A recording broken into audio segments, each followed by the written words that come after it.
So here we go. Today is September 10th, 2023, and I'm going to continue this series to get this book out. I don't know, I want to do 7 chapters because that's my life path number, and 7 is my lucky number, but it might end up being 11 chapters. We'll see. We'll see how many chapters it ends up being. Today, I am not 100% sure what I want to talk about. I know what my chapter names are, so I'm just going to kind of start talking and we'll see how things end up. I am outside, and I think the cicadas just started going, or whatever those are in the trees, and the AC is running. So hopefully you guys can still hear me over all of that. And then the cicadas stop, thank you. And hopefully that will turn off at some point. But what's been keeping me from completing the videos is being inside. So I'm outside. Hopefully that helps me to activate my throat chakra. I think the confinement of being in being in a confined space kind of just closes off all of my chakras. And when I'm outside, I just feel more open and more comfortable. So I think what I want to talk about is emotional intelligence and how important it is to have it. And so because this is kind of a memoir tell-all book, I'm going to use examples of when I was emotionally intelligent and when I was not emotionally intelligent, and what came of those things. So let's start when I wasn't emotionally intelligent, and that's gonna most likely align with my younger versions of myself, my younger years. So I think, but also there was a point at which I always had a certain level of emotional awareness, and then it just kind of grew, I guess is the best way to say it. And the reason why I say that is because I remember being okay, let's start in middle school. Middle school is when I really started entertaining the idea of being with boys and having a boyfriend, and there was this boy that was interested in me, and I really liked the fact that he would give me things, give me gifts and be really sweet to me, and he made me a whole book of pictures and things that he drew, and whatever he could do to tell me that he liked me. And all of that was cool or whatever, but there were people around me, I wouldn't call them friends, because in any other time they would be gossiping about me and gossiping about other people, but they had something to say about me being with him, he's ugly and whatever, why would you be with him, and whatever the case is. And I listened to these people, and so I would tell the boy hey, I don't want to be with you, or I would purposely do things to push him away, basically. And because I didn't know how to have the conversation, I don't want to be with you. And so I kind of I guess that would be complete misunderstanding of emotions. Instead of just having because I didn't have the words to have the conversation with him and say, hey, I'm not interested in you. I just and was I really interested in him though? If they hadn't said what they said, would I entertain him? I don't think so, because I always had this feeling of what are your true motives here? So that was the relationship with that guy. I remember also in middle school,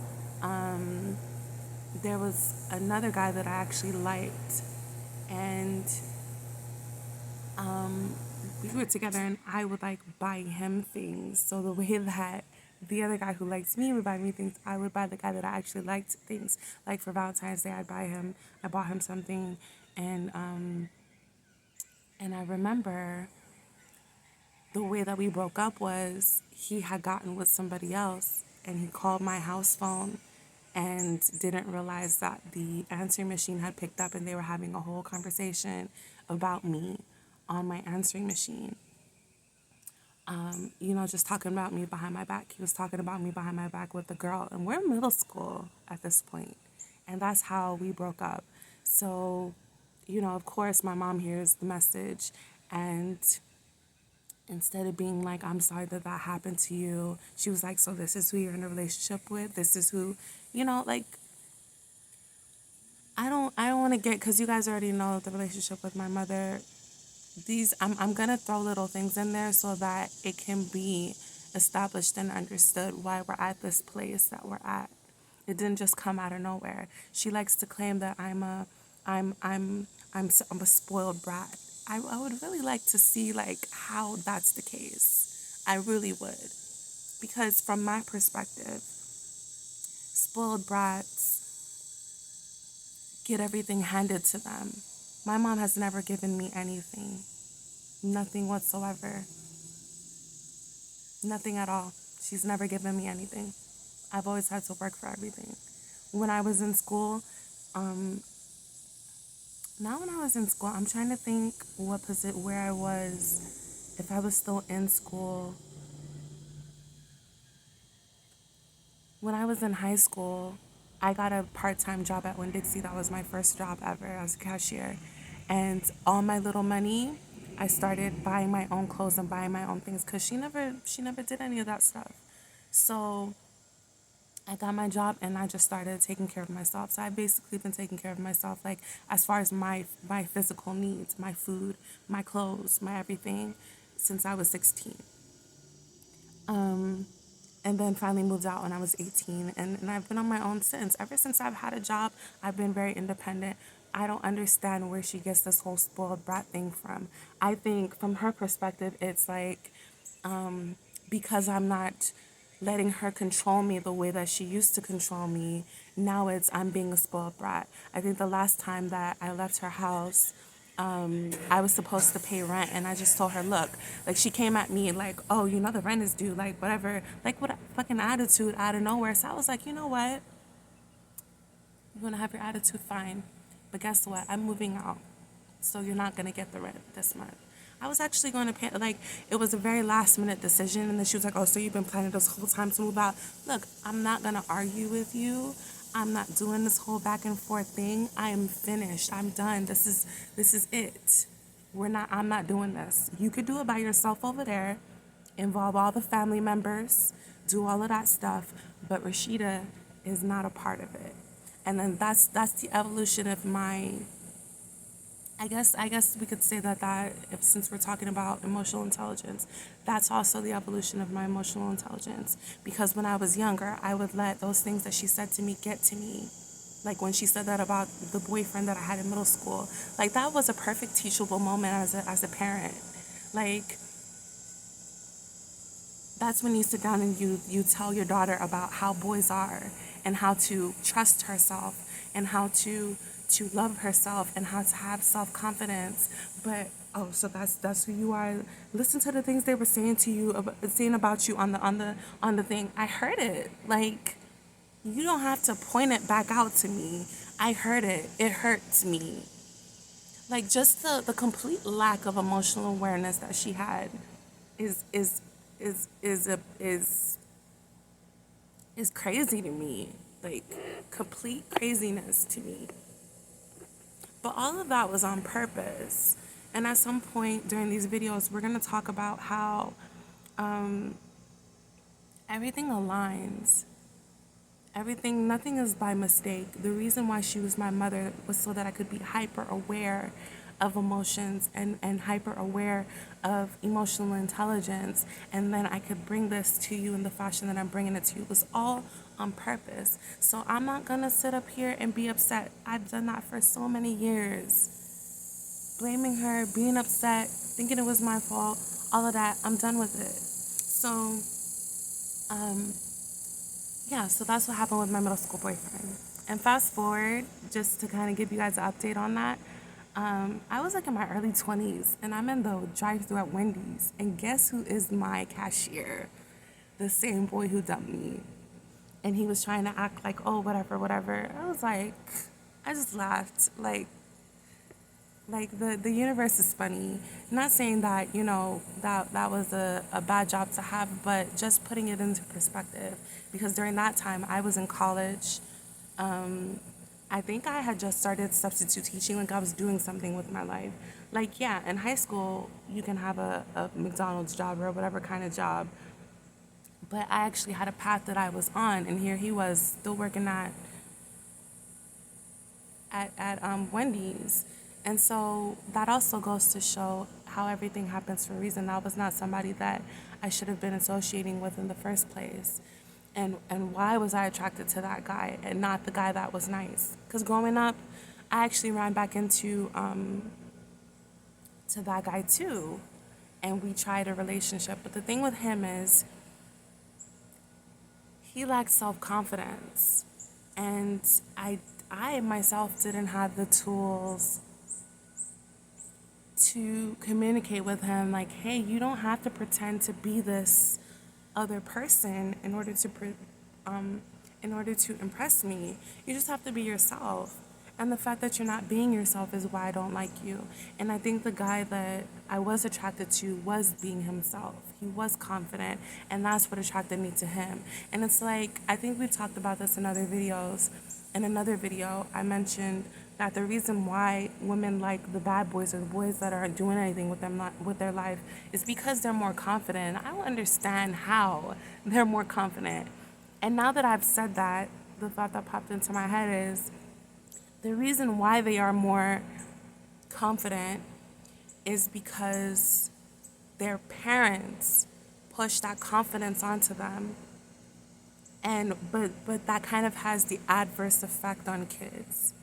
And so when you have a parent that is super supportive and doesn't hold you accountable to anything, you're not going to make anything of yourself because you don't have anybody, you don't have anything to fight against. It's like in order to change, we have to have adversity. We have to have something to fight against. So because my mom was the way that she was, I was constantly having to fight against her. Okay, she's not emotionally intelligent. Now I have to be hyper emotionally intelligent to make up for that. She's not whatever, so I have to compensate for that. And these people who had different types of parents, they the sun was in my face, guys. I had to move and it's still in my face. Let me find a better position. It's like it moved. Okay. So because they had parents that kind of like let them do whatever and, bought them whatever because they never had it and, those type of parents,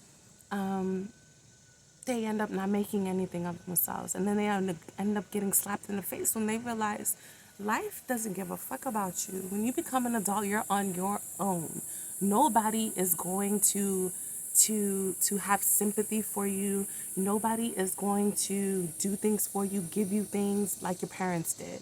And so even though it was fucked up and even though there was a better way to do it, I thank God every day for my mother for not showing me firsthand that the world doesn't give a fuck by showing me that she doesn't give a fuck. And so and now that like the older I get, it's kind of like she knew that and she did it on purpose. And I have to express respect for that. I have to express understanding for that. But at the same time,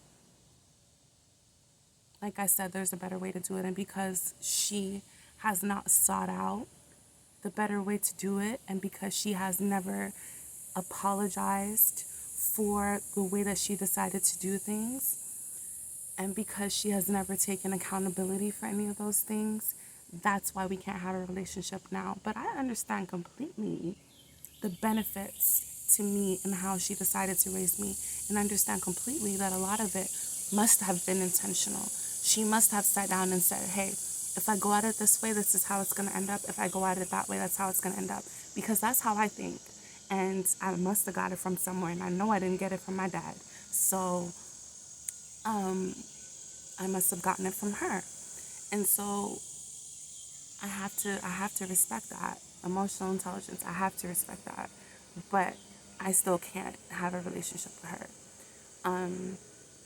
And so, as we got older, we tried relationships because I really did like him because he was a nice guy. I've always been attracted to the nice guys. That was one of the things that my parents taught me early. My mom taught me that, and then later on, when my dad came back into my life and we'd have certain kind of conversations, he would tell me, like, go after the nice guys, the nerd, that's who you want. And my mom had always told me that. She told me the guys that look good is great because they look good. You're going to be attracted to them. But they always have more than one woman, is what she said to me. So I was like, and she was like, they're full of drama and they're full of this and they're full of that. So, I was like, that was one of the things, surprisingly enough, that stuck with me. And now we got a shadow of my tripod. Lord, I'm going to get it together with this outside situation. So yeah, we got like stuff outside.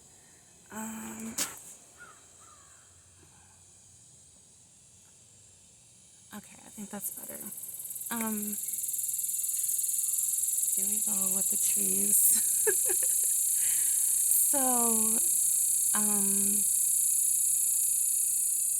where is that? Yeah. So surprisingly enough, that was one of the things that what my parents said stuck with me.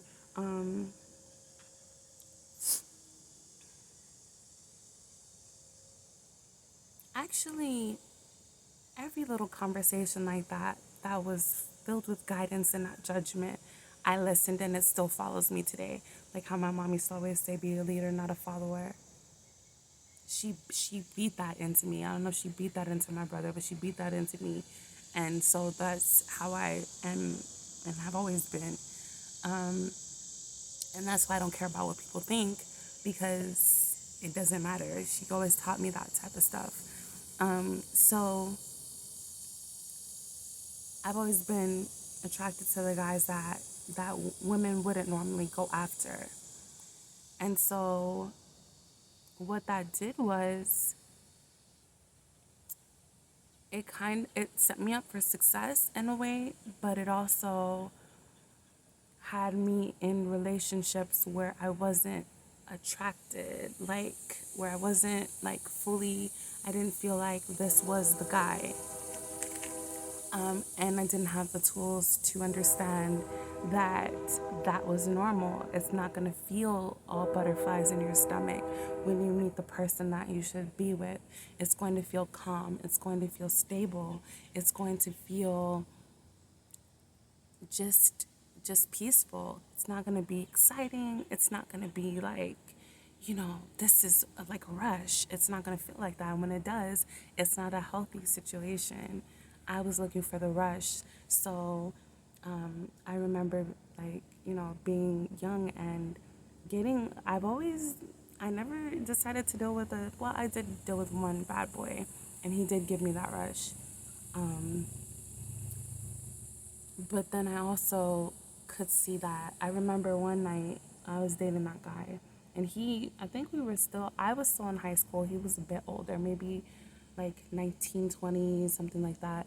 And he already had his own apartment. And I would hang out with him or whatever. And I remember this one time, him and his mom had the same relationship that I had with my mom, and that's why we aligned. That's why our paths aligned, because we connected in that kind of way. And so guys, give me a moment. I really have to figure out some other place to sit where the sun is not in my face.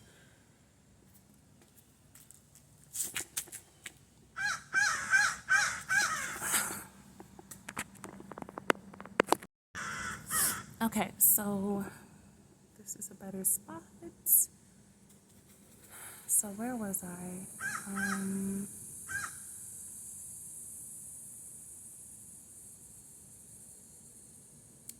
so we would hang out, and yeah, he had the same, that's why we aligned. He had the same relationship with his mother that I had with mine.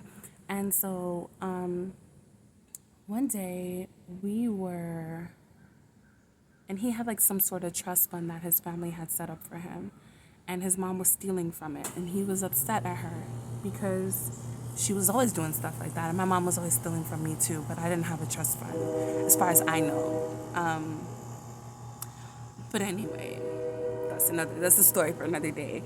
But so his mom was always stealing from him, and I think he had used some of the money to buy himself a car.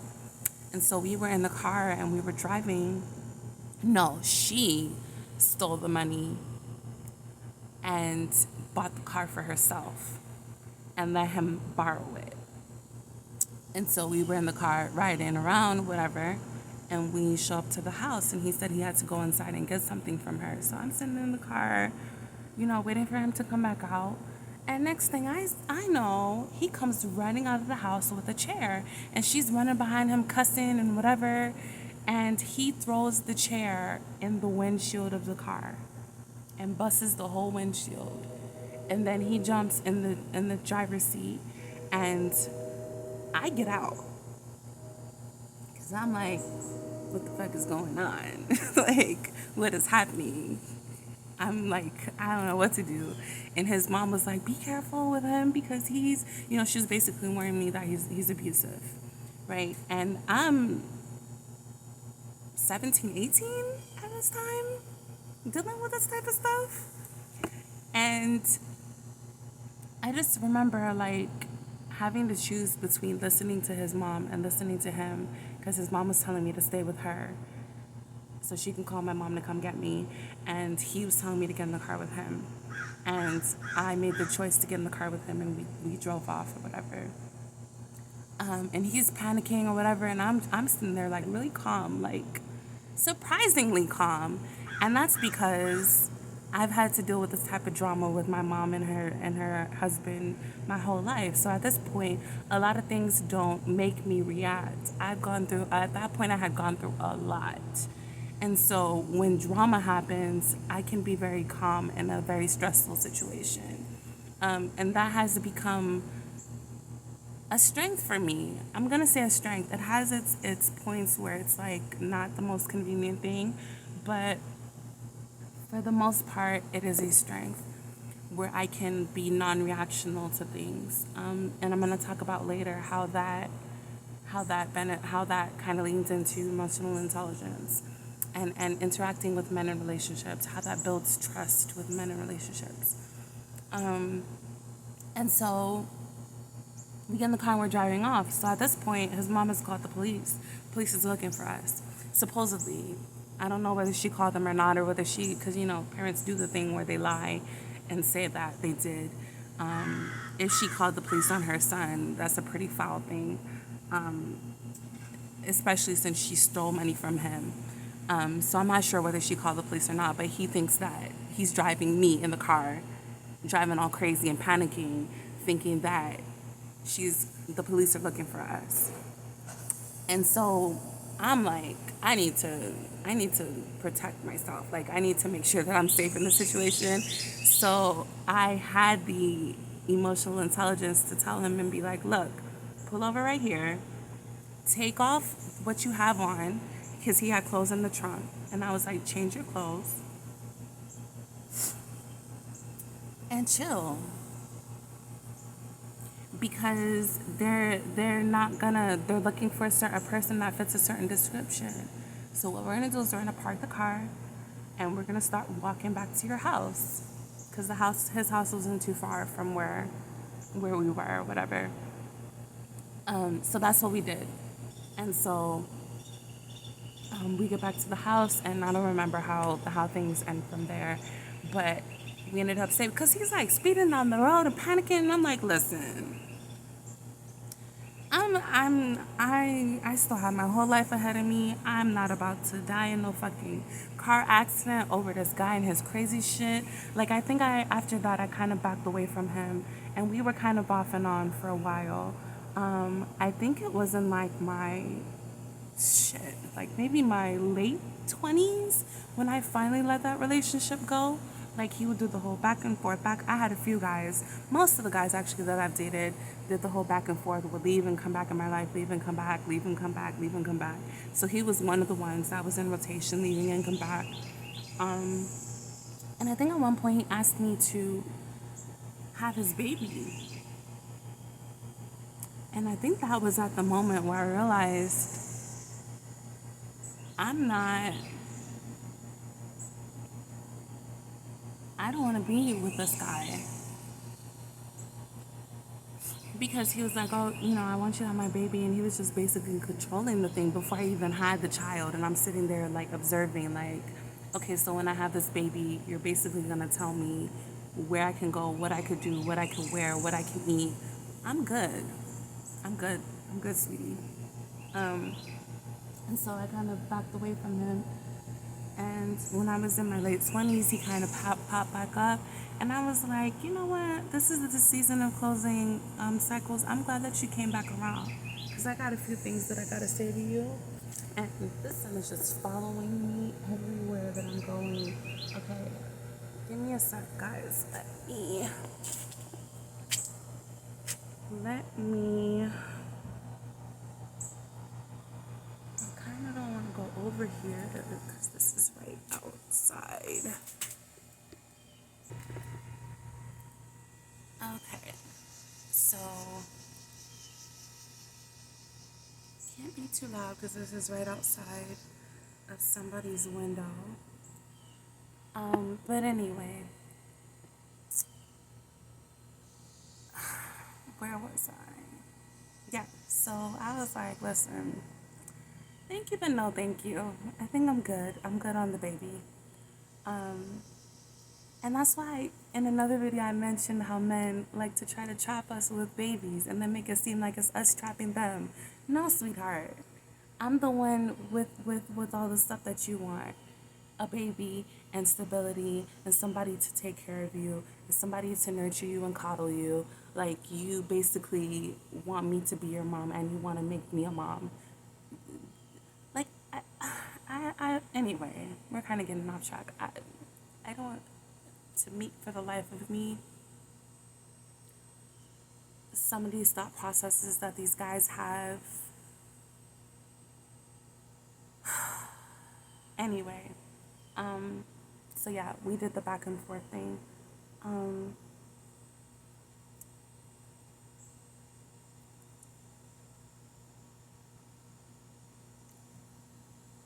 And so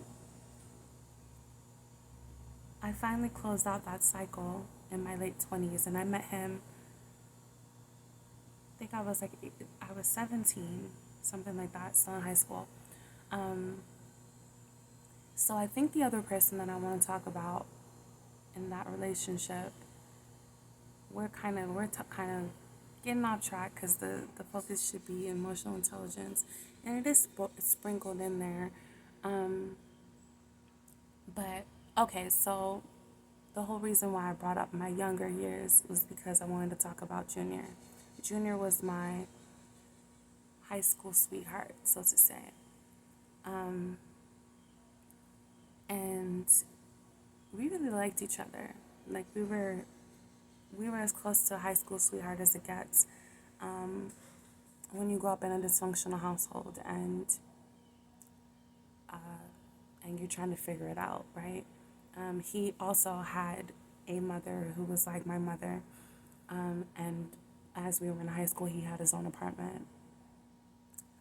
And I remember we met, and he would do like all these things, like kind of like pulling away from me, and I always had emotions when things would happen with guys, when guys would do things, but I never would show it.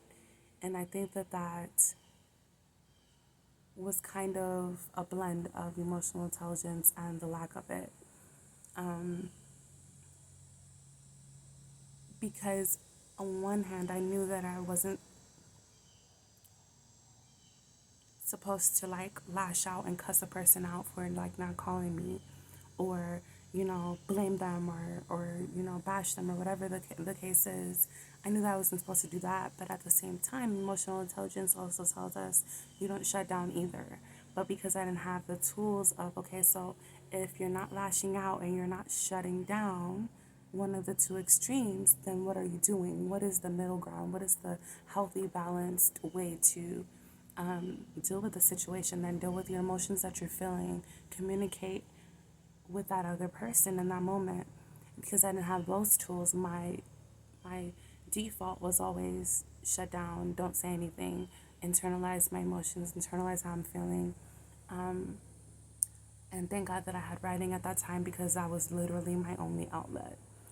And so that's kind of how I dealt with emotions for a really, really long time. I don't think I started like really having conversations with myself and really like, okay, how are you like actually like we're not gonna put it all into a poem and whatever. Like how like let's have a conversation. Like how are you really like what did you think about what just happened? Like having those real conversations with myself, I don't think I started that until my late 20s when I started closing cycles with people. When I started like really connecting with myself and understanding like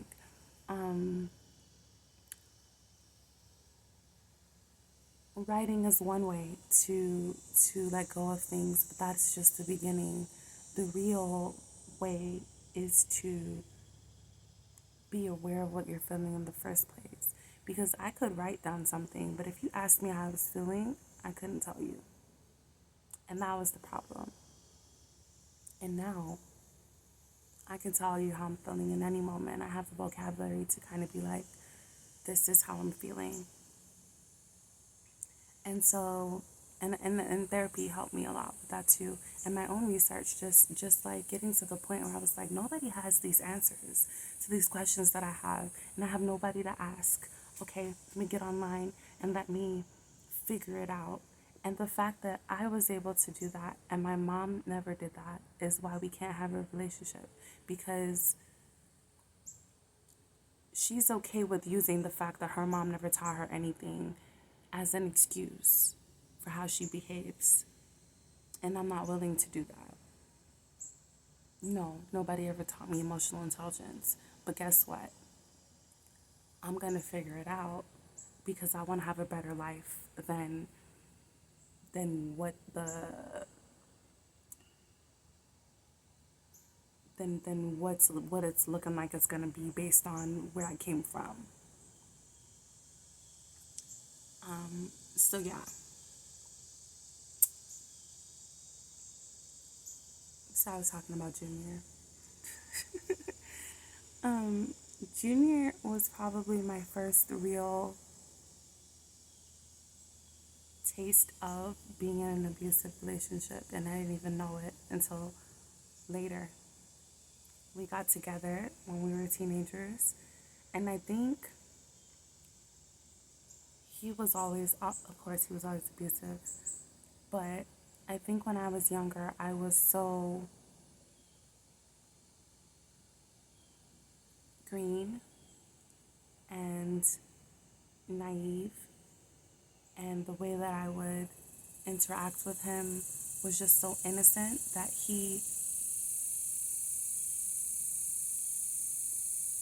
felt guilt he felt guilt for how he was dealing with me, so he pulled away. He actually broke up. But when you're in elementary school, how even some adult relationships, he basically ghosted me. But you can't ghost somebody that you have to see every day at school. But of course, I'm not gonna go up to him, so we kind of basically avoided each other after that happened, and we never had a real conversation of closure. He just kind of backed away from me, and I was just like, okay, cool.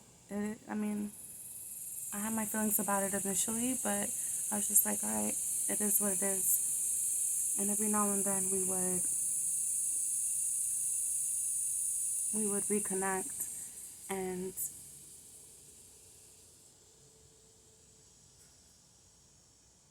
I really loved him. We had pet names for each other. He was my Juju. I was his Chi-Chi. He was the first person to ever give me that nickname.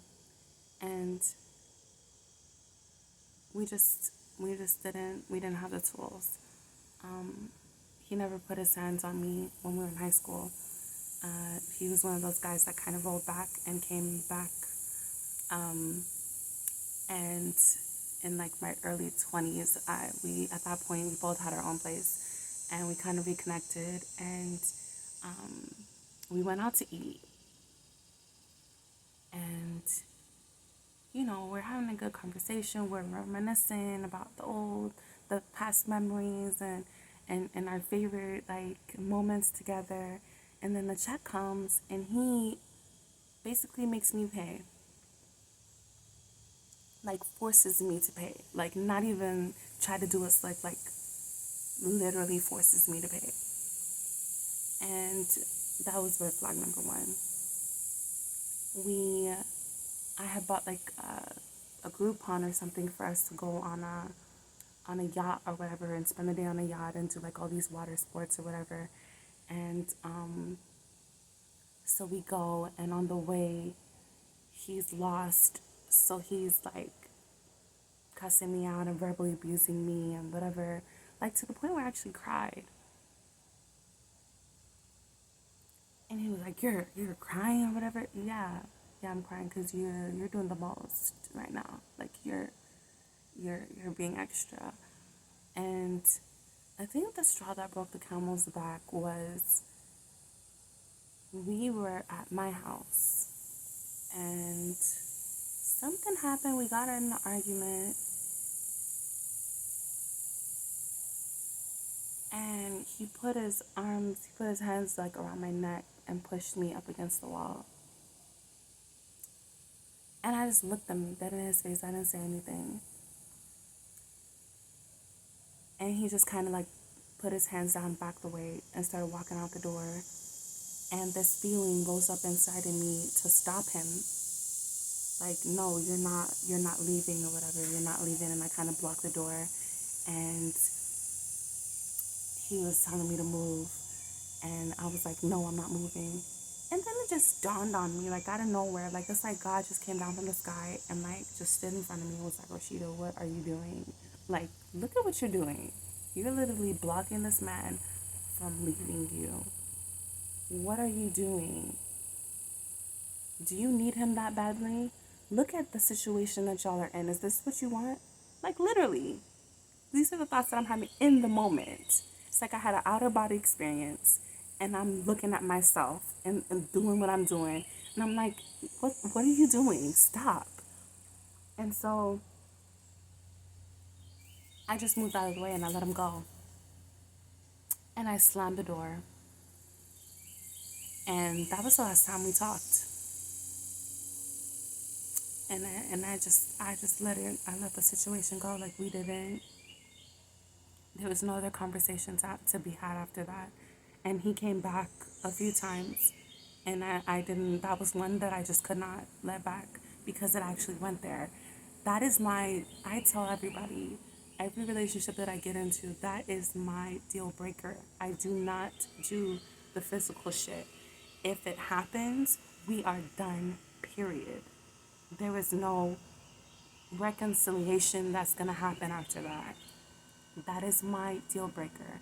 We can have loud conversations, we can yell at each other, we can say whatever, but you put your hands on me and I'm done. And so he's probably one of the ones that I had the most love for, and it hurt me that we had to break up the way that we did. And so that happened. And right after him, not right after, but I maybe took a year, however long I took, started focusing on myself.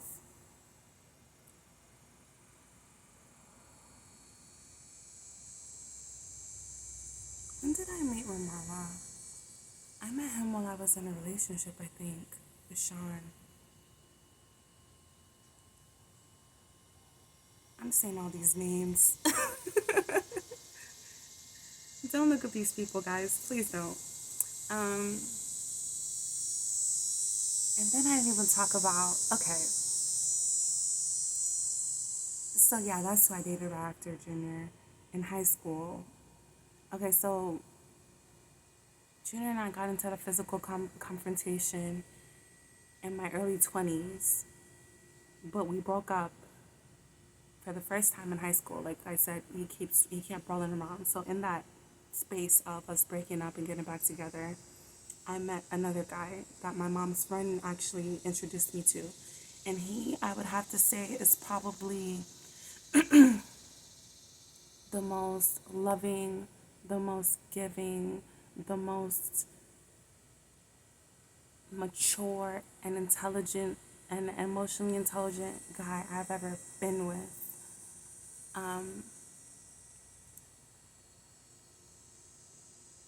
Just, he was raised properly. Shout out to his mom.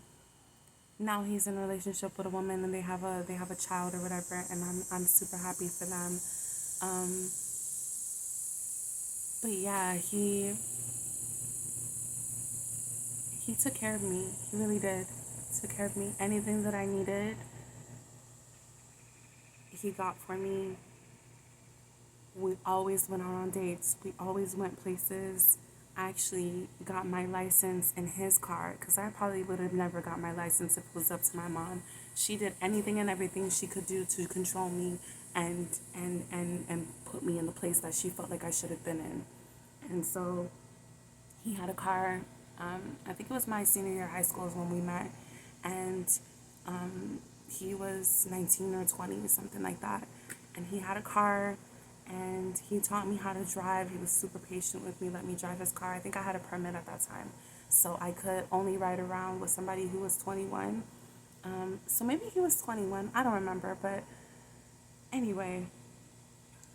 Um, So yeah, basically he taught me how to drive, and I took my driving test and got my actual driving license in his car. And we had a really great relationship. But because I was always searching for more, I was always searching for that spark, that umph, that butterfly in your stomach feeling, and I didn't have that with him. Like, we had a very stable thing, very, very loving, very caring, very something that I would want to have now. Um, I don't know, it's just something about it that I just didn't.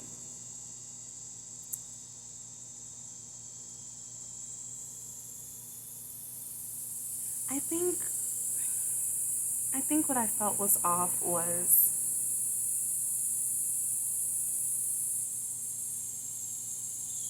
he lacked that confidence, just like the guy from middle school who was really nice and did all those things.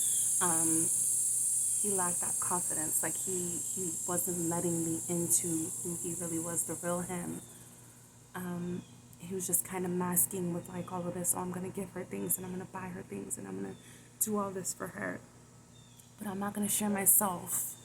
And that was missing. Like, I need both. I'm realizing now that I'm having a conversation with you guys.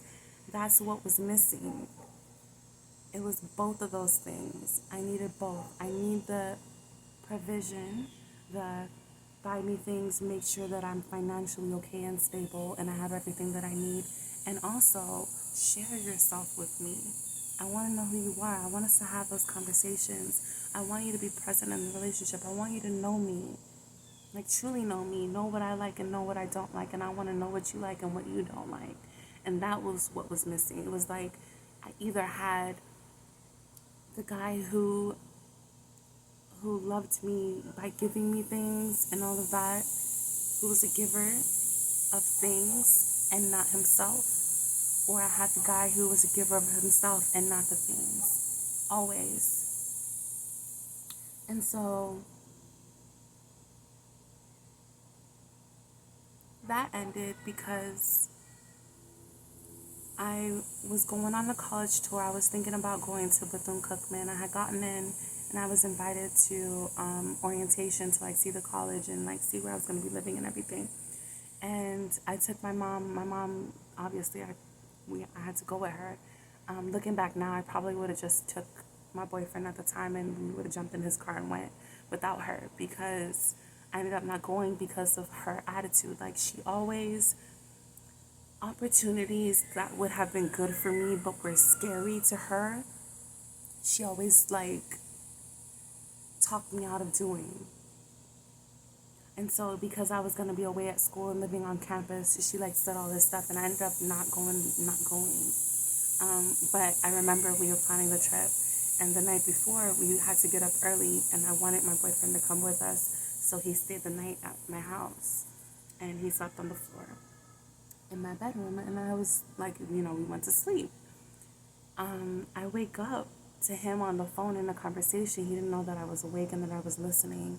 He was on the phone with some other girl, basically bad mouthing me, talking bad about me, saying that I'm this and I'm that, and he really didn't want to be with me, and he really wanted her and all of this kind of stuff. And it was like, here we were again, because remember, that's what the guy from middle school did. And so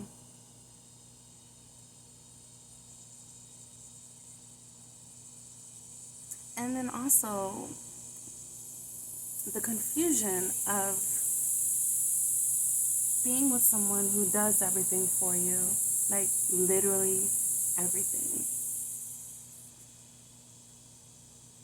Dates and trips and all of those things. And anytime like the charger from my laptop broke and he bought a new one for me, like anything that I needed, he bought me 2 watches for my birthday. Like anything that I needed or wanted, even the things I didn't want, he bought for me.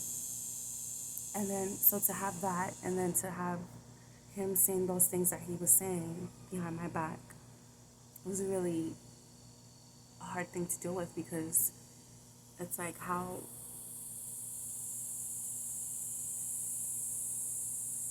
what do you, like, where do you go from there, right? So, um, again, emotional intelligence, I didn't say anything at that point. I just went back to sleep. We woke up in the morning. We got ready to go on the trip. The whole trip, I didn't say anything to him. And I'm not sure whether or not he realized something was wrong, but I basically gave him the silent treatment the whole trip. And then he kept like pushing for us to have a conversation. So I finally was just like, in a calm voice, I heard your conversation last night. He basically, I think he said something like, I love you, or whatever, like, something sweet. No, this is what happened.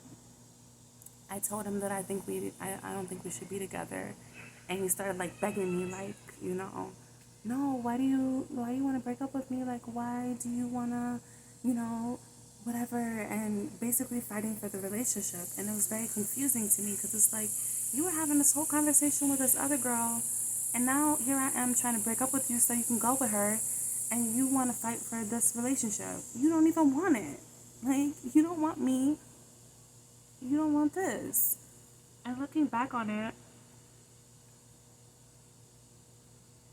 it was codependency. We were in a codependent relationship.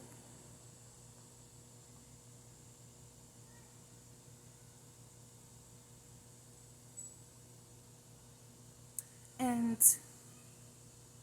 I think I was always aware that I was in codependent relationship after codependent relationship, and not wanting to be there, but not understanding, not having the tools, not having the vocabulary, not having the communicational skills to get myself out of it. So I would get in relationships with guys, realize that's what it is, realize that that's not what I want, try to break up with them. They pull me back in, because I feel bad. I'm back in the relationship now, but I still, I know that this is not what I want, and I know eventually this is gonna end. But I find myself right back into another situation.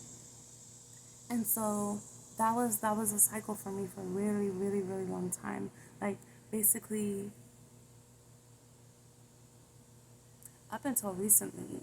up until recently, up until I finally just made the decision, I'm just not gonna date at all anymore until I feel like I'm at that point where I have figured out enough and gotten to a space to where I want to, because I'm just, honestly, I wasn't in this space then. I still had a lot of hope for relationships, but right now I'm just in a space where I know what needs to be done, what work needs to be put in to make a relationship successful. I just don't want to. So if and when I ever feel the desire to want to, then I'll revisit this whole dating and relationship thing. But for right now, I just don't want to. I don't want to. I don't want to. I don't want to be around people. I don't want to think about other people's emotions and feelings, and I'm done with that stuff. I don't want to do it anymore. And so, I tried to break up with him. And this wasn't the first time I tried to break up with him and he begged me to stay. But this time, I had something to bring to the table that he couldn't refute.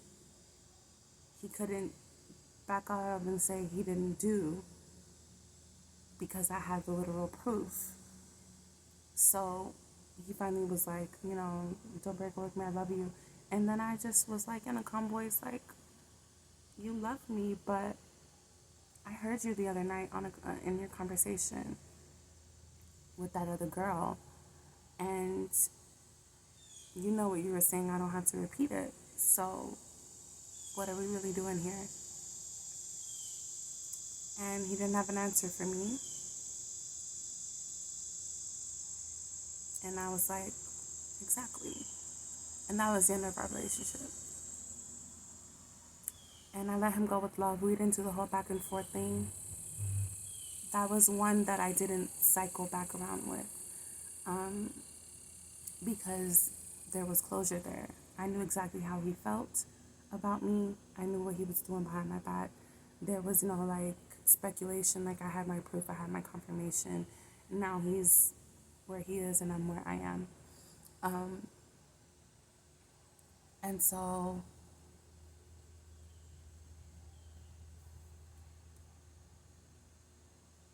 and that what I'm being led to bring up here is,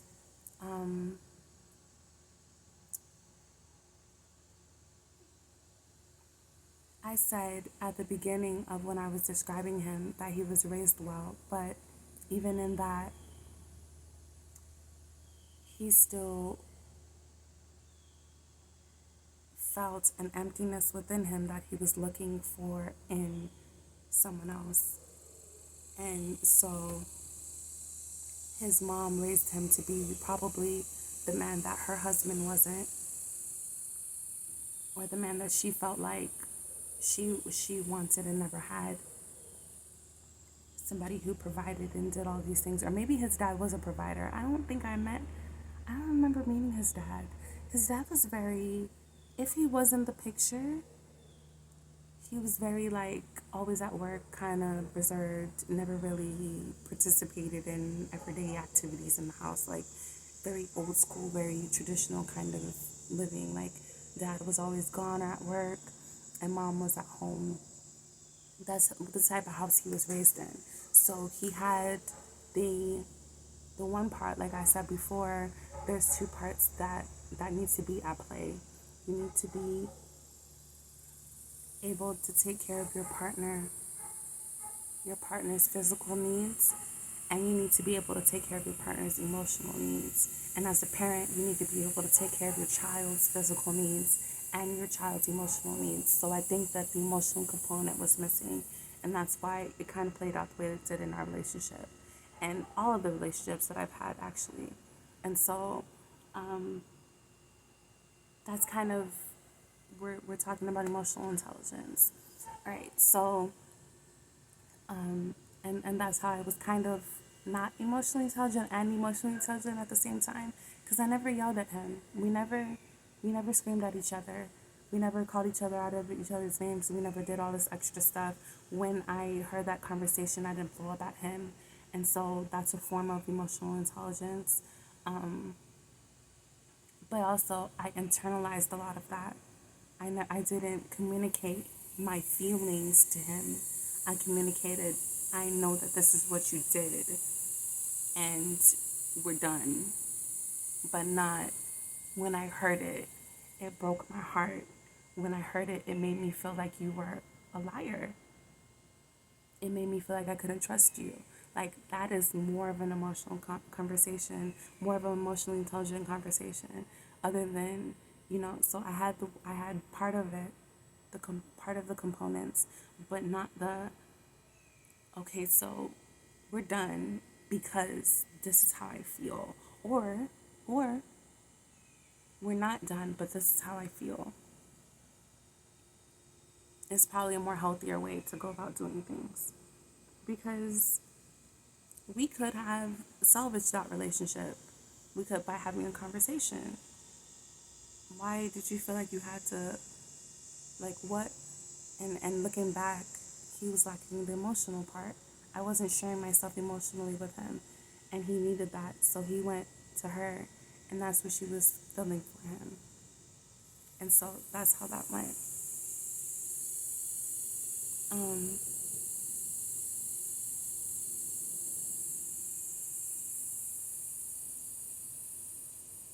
and so I'm just thinking about, because then I'm thinking about another guy that I had. I was a friends with. I had one friends with benefits relationship my whole entire life, and I'm thinking about, it really is that, like, those two components, one or the other is either missing in a relationship, and that's why there's conflict in the relationship with the guy who I was just talking about. The emotional component was missing, but the provision, like, he did everything for me physically, but didn't do everything for me emotionally. We never. I can't even tell you. I know what his favorite color is, but I don't know deeper things about him. He was trying to connect with me on that level. Like, he would give me pictures of his childhood and give me like, he was very family oriented. We were always at his family's house. Like, he was trying. I just couldn't. So that was on me. I just couldn't let him in emotionally. Wow. So so he and I break up. I take a little break. I meet a guy. Um,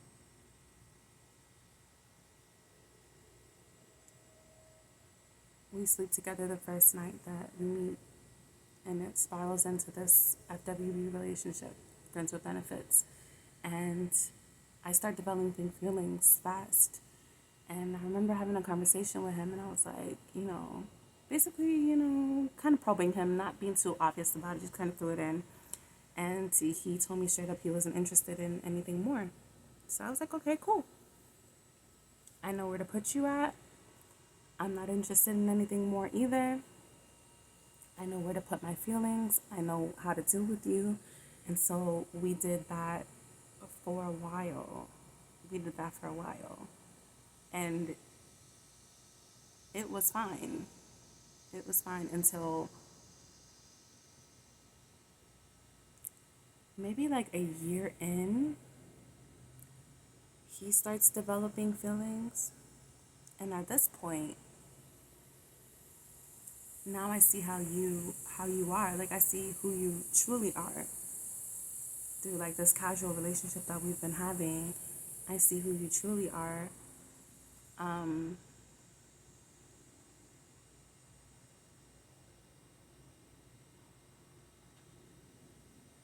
how you don't manage money well, but also your great qualities too, but how you don't manage money well, how selfish you are, and all these different kind of things. And basically, long story short, at that point, I didn't want to be with him. So the roles kind of flipped. Like, at the beginning, I wanted a relationship. He didn't, so I fell back, and I was like, cool. then then at the end, he wanted one, and I was like, nah. And then right after, when he decided he was ready, I was like, no. He had a baby with somebody else and then got married to someone else. And now he's a whole family man with someone else. And then still comes back to me and is like, oh, you know, the past. And I'm like, it was a no then, and then it's a definite no now that you are married to someone with children. It was a no when we were just messing around. It's definitely a no now.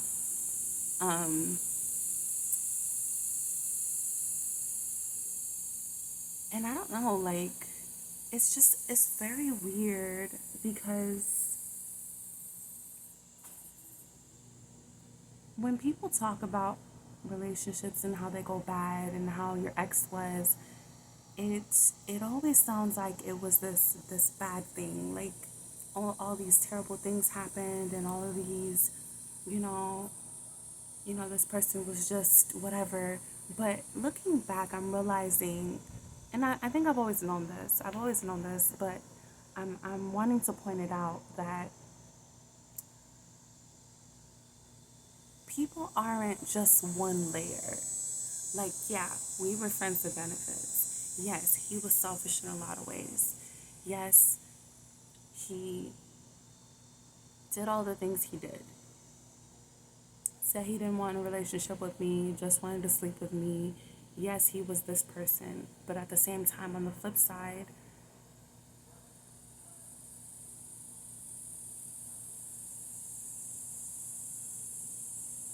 he was there for me in times that I really needed him.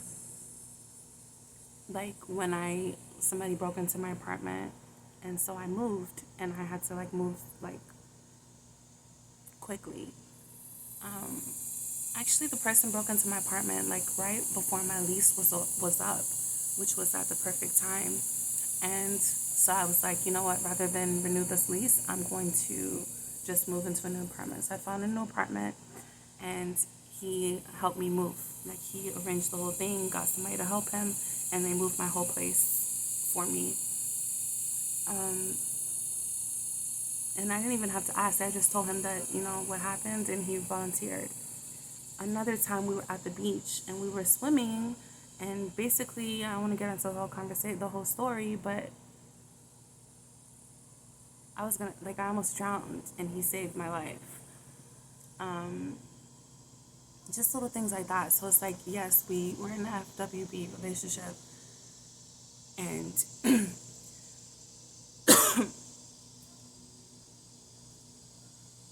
all of this, but there was no real commitment. Basically, there was really no real commitment there between us, but he treated me better than my high school sweetheart did, as far as me being able, the dependability, me being able to depend on him, me being able to to have somebody have my back when I really when it was like there is nothing that's really forcing you in this moment, when character, that's what I'm looking, that's the word I'm looking for. He really had character in a way that no one else really did. He really had character in a way that I can't think of another guy that really did. Um, and so I hope his wife knows that she has a really great man, and I hope that they figure out their relationship to the point to where he doesn't need to um, come back around to me. I really hope that they learn communication skills. I really hope that their relationship blossoms into something really beautiful, because they have kids and the potential for it to be great is there because it's within him. I know that it is. So that relationship happened. And so in the midst of him and I dealing with each other, I meet this guy. I meet another guy. And this guy is sort of like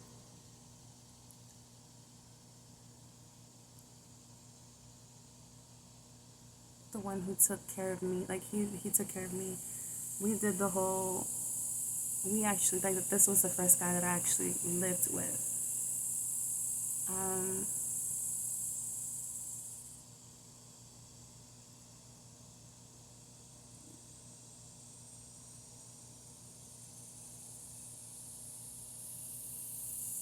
and I remember because he had better emotional intelligence than I did, and I'm gonna tell you why. Um, I remember we had this conversation where I was like, I think we should break up. Like I wanna. I was always running, so I found a reason to run, and he wouldn't let me run. So he came up with this thing where every week we would check in and we would be like, how's the relationship going? How are you feeling? What are your thoughts on things? Like, is there anything that you wanna talk to me about? Perfect. Um, and to be 19, 20, the age that we were, because we were on the same age, he wasn't older than me, um, like the other guys were, to maybe he was a year or two older than me. I don't know what age Sean is. He's not that much older than me though. Um, to have that understanding at that age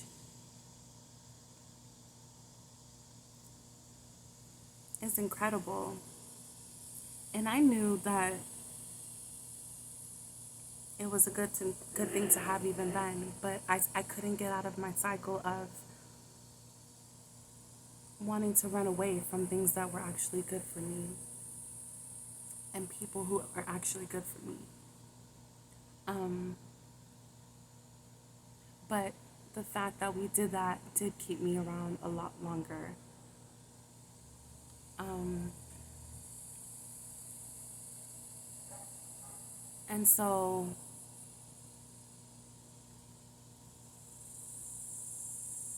but then he did that. He had the emotional component. I'm just like, it's amazing to me how this is really, it's all coming together as I'm saying this to you guys. So he had the emotional component down pat, but the physical providing component wasn't really there. It I mean, yeah, he paid the rent, but he was already doing that before because I moved into his place with him, so he was already doing that. But I bought all the groceries, I cooked all the food, I did all the cleaning. You know, when it came to everything else, it was pretty much on me. And this is how I realized that he wasn't going to be a good provider. And I think that this is, subconsciously, like I didn't have the awareness yet to realize that that's why I was pulling away from him. Because, I've always been a runner, but there's a reason why I ran. I think if I had what made me feel like, okay, this is it, this is what made me feel like this is what I want to work for, then I would stay. But I always, had this, this is missing, that's missing, didn't have the vocabulary to say. The emotional component is missing. The can you take care of me component is missing. So he was missing the can you take care of, but the emotional was there. Like, we did everything together. We always had those talks. I could share anything with him. I could talk to him about anything. When my birthday rolled around, like he did something really special for me. Like he was there emotionally, 100%. But I knew the provision, like the providing part, wasn't there. I think I had lost my job, and up to this point, like I said, um, I was working, he was working, and I was also going to school. And I buy all the groceries, cook all the food, make sure he has a meal when he comes home, all that stuff.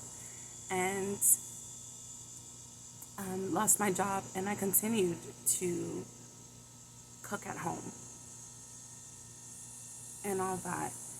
And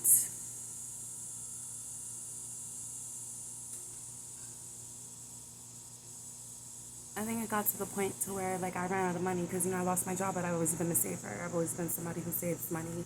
So I ran out of money because I'm buying food for whatever, and still getting my nails done and my hair, making sure I'm okay too. He never wanted to do any of that. Like he actually talked me out of it at one point. When I met him, I was getting my nails done every 2 weeks, keeping up with my hair, all of that, like doing all of that on my own. Because I worked at a bank at that point, and so I was making good money, doing my own thing, had my own car, all of that. I don't think I had a place to live at that point. I think I was living as homeless, not living in my car, but homeless. And because I finally left the house, because things happened, and I left the house, and my family's house, and so we met or whatever, and he actually had the first place he was living in, he had an extra bedroom, and that's how we ended up together. I rented, my friend and I, my best friend at the time, and I rented his second bedroom from him, and we stayed in there together. And then he kind of lured me into a relationship, basically, because I didn't want to be with him. I was just there because we had a room to rent for $500, so we each paid $250. Like it was a good deal. And it was just supposed to be a roommate situation, and then it kind of went into something else, and he and I ended up together. She ended up going away, and we continued the relationship for like a year. But yeah, so what I was getting at was he was never a good provider, and the reason why is because I finally lost my job, ran out of money, and so at this point I'm having to ask him for lunch money because I'm still in school, basically. And when I'm at school, I need money for food. And so I would ask him, like, can I have lunch money or whatever? And he would always give it to me, but it would always be like a vibe of like he didn't want to give it to me kind of thing. Like, why don't you have your own money kind of thing? And it's like, which now looking back I understand, because at the beginning of our relationship I was bringing a lot to the table financially, and so that's kind of why he wanted to be with me, looking back. And so that now that things have changed, of course he's gonna have like a certain kind of position towards it. And so that kind of let me know, like, this guy's not it. And my family was in love with him. Like, they loved him. They thought he was it. No. During that relationship, I met a guy whose name I had tattooed on me. Because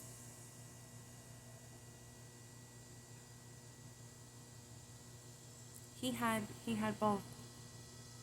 Now that I think about it,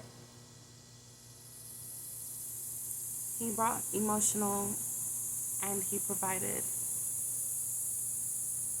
But he was in a whole relationship. He was in a whole relationship with someone else at the time that we met. Lied to me about it. I didn't find out about it until a year later. And a miscarriage. And so that just goes back to show like the duality, like how everything is layered. He was there for me emotionally, and that's probably the only person who I ever really shared myself with, because we connected through poetry. We met in a poetry class,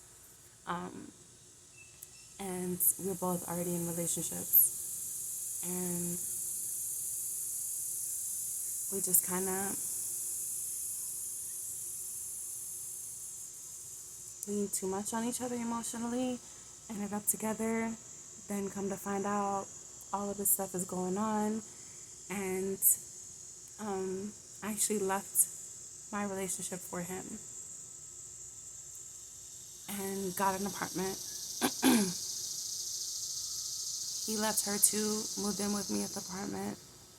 One day I come home from work and all of his things are gone, and there's a note, explaining what happened and why, that he was going back home to her and blah, blah, blah, whatever. And I realized now that he left because he was looking for the emotional component in me because he didn't have that with her. And by the time we moved in together,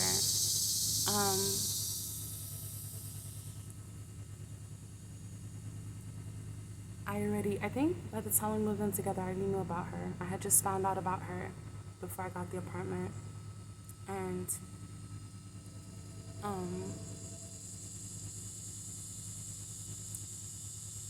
I was shut down emotionally. Like, you lied to me. Now I can't trust you anymore. And instead of having that conversation, we had conversations about it, but I don't think I really shared how I was feeling with him. I just shared, like, this is what I know is going on, and it can't happen. Like, no.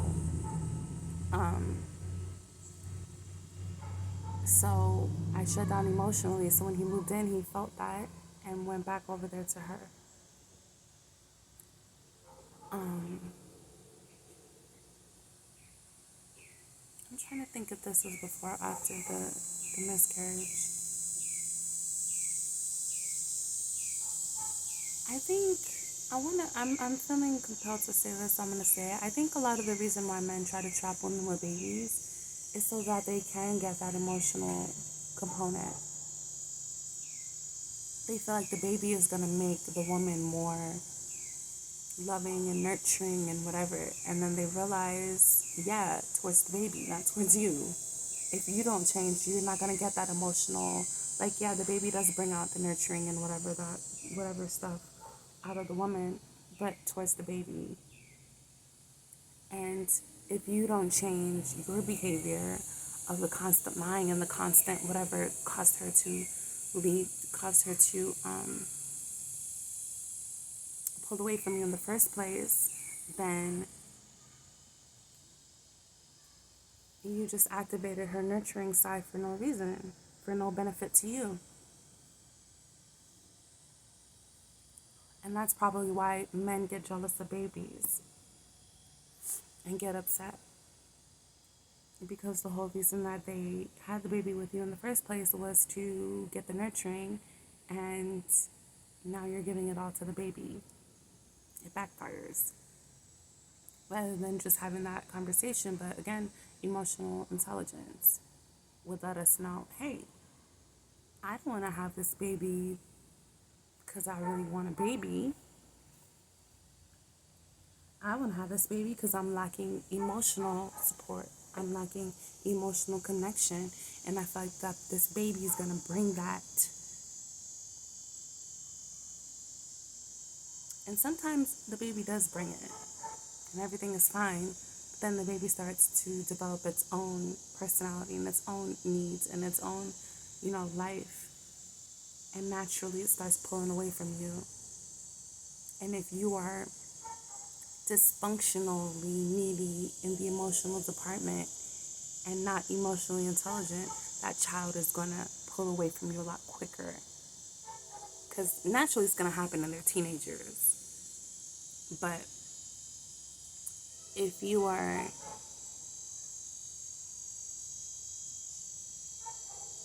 not emotionally aware, it's going to happen a lot sooner. And I think it's not just only on men either. Women have babies for that too.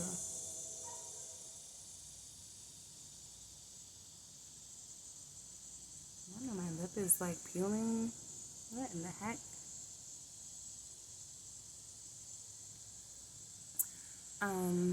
So yeah. So I go through all this drama with this guy. Finally, ended the cycle with him last year. Last year? Last year. And he and I were together when I was like 21.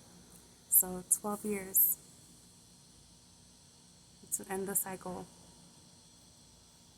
Because he would do the go, leave, come back, leave, come back, leave, come back, leave, come back. So I finally was like, okay, listen. I had to break it down for him because I didn't know how else to like. Let's be for real right now about what's happening. Let's be honest.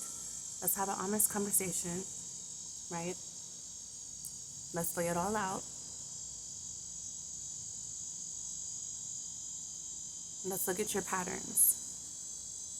Because I don't need you coming back in my life anymore. You keep leaving, coming back, and I'm allowing it. This time is the end. So let's break it all down, get down to the nitty gritty, and really go there and have this conversation. So, because not only did he have 2 kids with the woman that he was with while trying to get with me, he had 2 kids prior by 2 other women, and I would have been the 4th baby mama, the 5th child, right? So I broke it all down for him. I was like, you got with your daughters, your oldest, you got with her mom, got her pregnant, didn't work out, left her. Got with some other woman, got her pregnant, didn't work out, left her. Got with this woman that you're with now, moved in, had 2 kids, got with me while she was pregnant, got me pregnant. I didn't have your child because I had a miscarriage. While I'm having the miscarriage, you're on the phone with the other woman trying to get back in the house with her, like while the miscarriage is going on. Because I didn't go to the hospital. It happened in the bathtub at the house where we were staying. Where I was staying, because he would always leave. Because supposedly he had a night job, but the whole thing was he needed to be back home at night. So would leave me there. Oh, I gotta go to work. Going back home to her. So he was there with me when the miscarriage happened, because it happened during the day.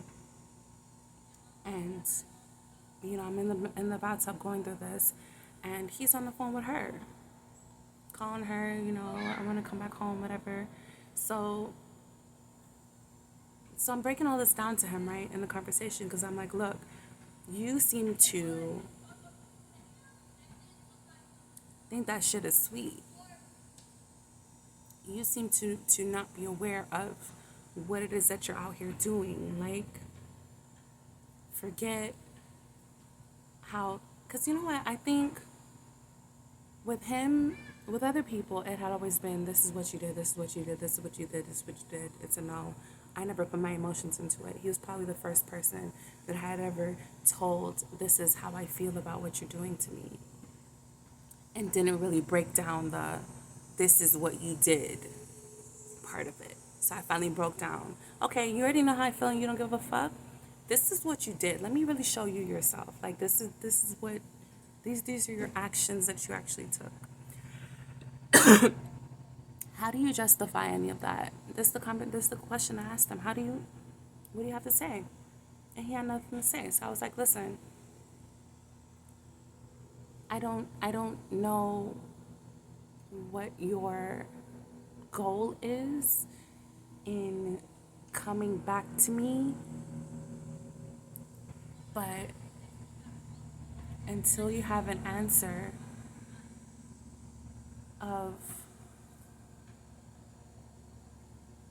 until you can answer my question,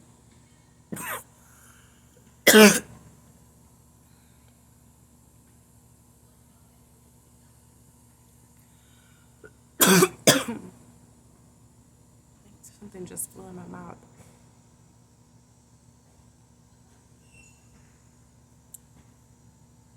This video is getting really long, and I'm not even close to finished.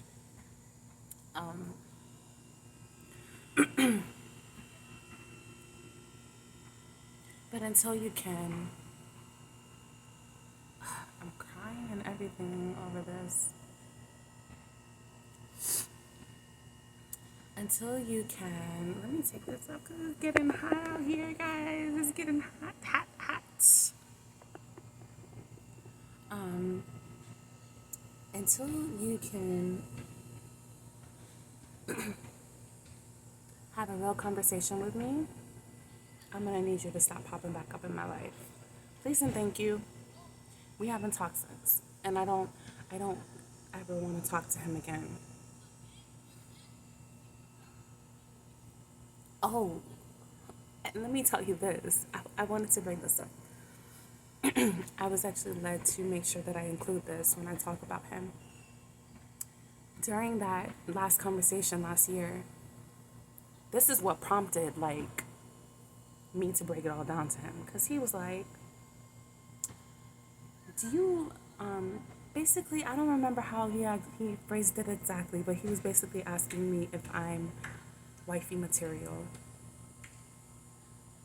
And so my question to him was, what is wifey material from your perspective? And then I can tell you if I'm that, if I'm willing, because he was like, if we get back together, can you prove to me that you are, worthy of being a wife? Something along the lines of that. And looking back, that's the most manipulative ass shit. Like, now you want me to get into this cycle of trying to prove to you that I'm a wife and I'm wifey material. If you don't already know that, then I'm not your wife. I'm not the one for you. Point blank, period. There's nothing for me to prove. But he wanted to get me, pull me into that cycle or whatever of, trying to prove, oh yeah, I'm a wife and I want the ring and I want this and I want that. Because he basically kept the woman that he was with by putting the ring on her finger. What are they calling it now? A shut up ring or something like that. Basically a ring to make you stop talking about getting married, and had no intention of marrying you. That's the type of guy he was. And so he asked me this, and I was like, okay, so what's a wife from your perspective? What does a wife do? What is a wife like? And how am I not those things? And he couldn't answer my question. And so I was like, okay, well, let me break down everything. Like, at this point, I'm getting angry, and I'm like, let me break down everything. And I broke it all down to him, and we haven't talked. So it's kind of like I'm all the guys from like my early 20s, late teens came back around in a cycle in my late 20s, like recently, right? To my late 20s to recently. So I'm like having to go back and then work my way back up to now, like how it started and then how it ended. And then so that's what ended up happening with him. And then after him, what did I do? I took a really long break. I threw myself into poetry. That was my social life. I spent a lot of time in the poetry community, going to outings, filling my time up. That was really the time that I really just started focusing on myself and focusing on, who are you? Like, what do you like? Because, like I said, I got an apartment and he left. He left me with everything. And this was my first time ever, like, I didn't know whether or not I'd be capable of paying the rent or anything like that. And I was able to keep that apartment for a year until the lease was up. And that was the apartment that I mentioned that somebody broke into. And I mentioned before in another video how that same guy, wanted to change the locks on the place, and that's the connection. So that's how I got broken into. And then so the FWB guy, the Friends with Benefits guy, is the one who helped me move. So, but in that year that I was in that apartment, I was basically single. I may have had a fling or two, but I was basically single and ready to mingle. During that time, the middle school guy came back, so I dated him for a little bit. Um, the one who the people who like the other people at school told me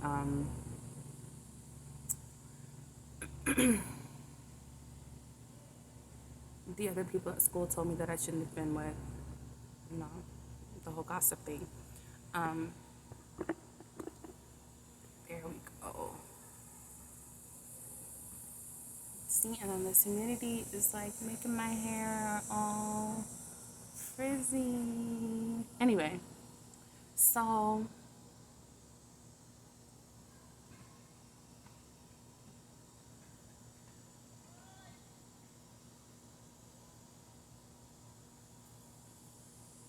yeah, took a break, threw myself into poetry. That was my main focus. I dated here and there, but nobody really worth mentioning. Nothing really major happened within that time. I think it was it was an important thing for me to do for myself. There was a lot of self improvement that happened in that time. I learned a lot about manifesting. I learned a lot about um, myself and about, who I am, what I need. I learned how to live alone. I learned how to be alone. Um, and that was really scary at first. Like, I was like, how am I going to do this? But eventually, I learned to really love it and really enjoy it and really enjoy that time. Um, and then so, moved away from that. Oh, so I spent the time in the poetry community. And then I started talking to this guy who introduced me to swinging. So went from being completely like off men to in this whole different world of swinging. Like my social life changed. It went from poetry venues and competitions and hanging out with like poetry people, like the whole poetry community thing, to swinging events and clubs and all of that kind of stuff. Um, and I think during that time, the main thing that I learned, it was more of myself was developed, more of myself was uncovered, more of who I am was revealed, and I really got a chance to start asserting myself and speaking up for myself and really, you know, understanding my sexuality and just another layer of self-discovery. And through that,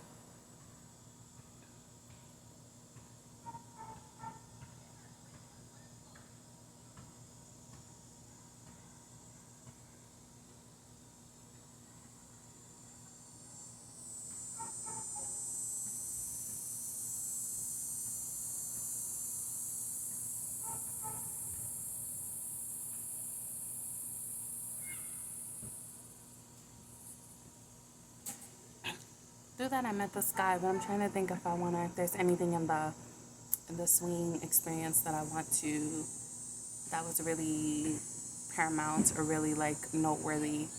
Um, I basically jumped in head first and explored everything, and I was in my first poly relationship through that, um, and that was a really great experience until I like backed away from it, um, and through that I met a guy. He was a DJ. He would DJ at the parties, and we moved in together, and he kind of sparked my love for cats. He was the one who suggested that we get a cat, and it was mainly so that he could see if I was a nurturing type of person so that he could put a baby in me. That was his whole thing, looking back on it, because he really didn't like cats. But little did he know, he opened up a can of worms because we ended up getting three because I loved them so much. And so eventually we broke up. He moved in. He moved in with me. When I met him, he did not have anything. Didn't have a job, was living on somebody's couch. I had him move in with me. And I told him, like, you have a month to get a job. And he got a job, started helping me with the bills, whatever. How did that end? I basically, like, ended up telling him, you need to move out because I can't do this. I'm not about to take care of a grown man. Like, he come to find out he didn't have a job because he was on child support, and the child support payments were taking basically all of his check. And so he really didn't have much to contribute to rent. And it was like, what? And you want to have a baby? And I remember having I want to bring this up. I think I brought him up because I want to bring this particular thing up.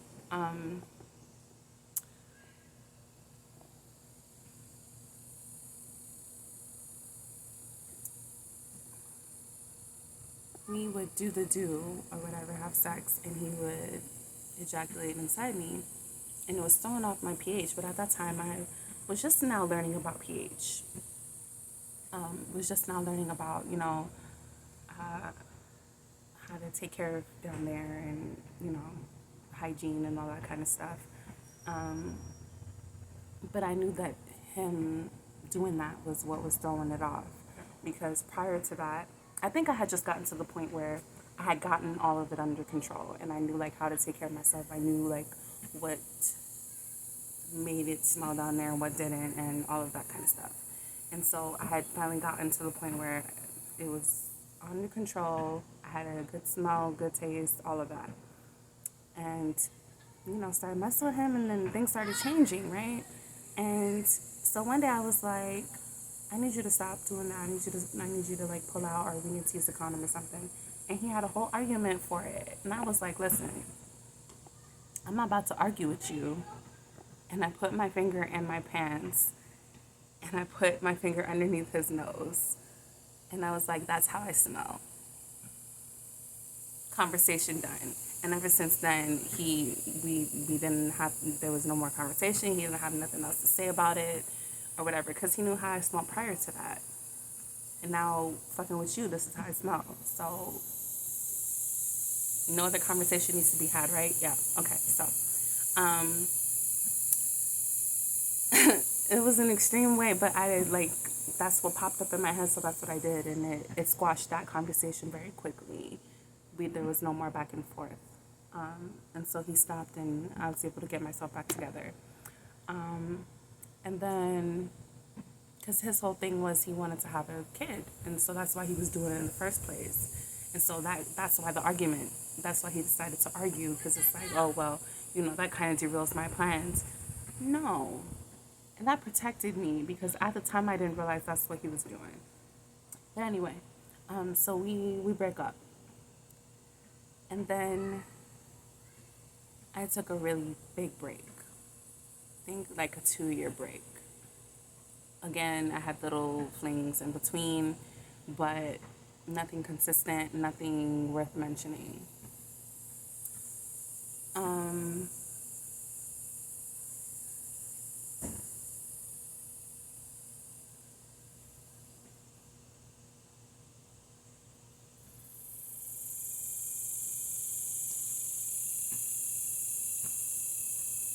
And so like the flings all came from, online, POF, and all these other places, all these other apps. I don't think I've ever met anybody on Tinder. I was on POF. I think that's where I met Mike. I'm not sure.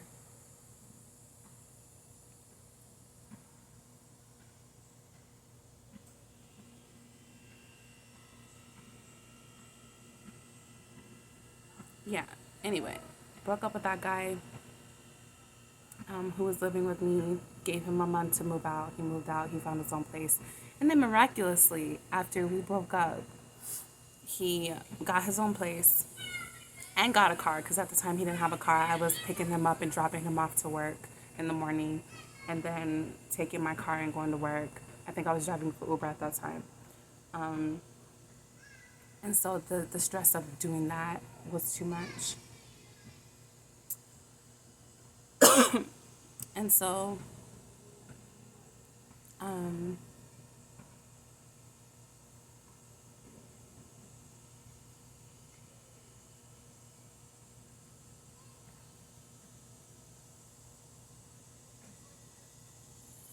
yeah, I just realized I was putting too much into that relationship and not getting anything really out of it. Nothing. No emotional support, no financial support, but I'm doing all of this. So, got rid of him. He got his shit together afterwards. Good for him. Um, and then,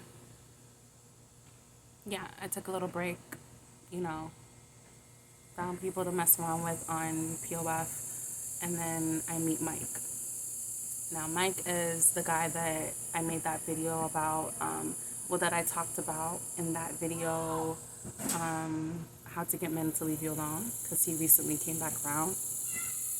But during this time is when we first met. We met online through I think it's through the POF app. I'm not 100% sure. Um, so he did the whole thing where he tried to ghost me. I talked about how that went in that video. So if you want to know about how things went with him, you can watch that. And then after him, I went to China. And I lived my best life while I was in China. I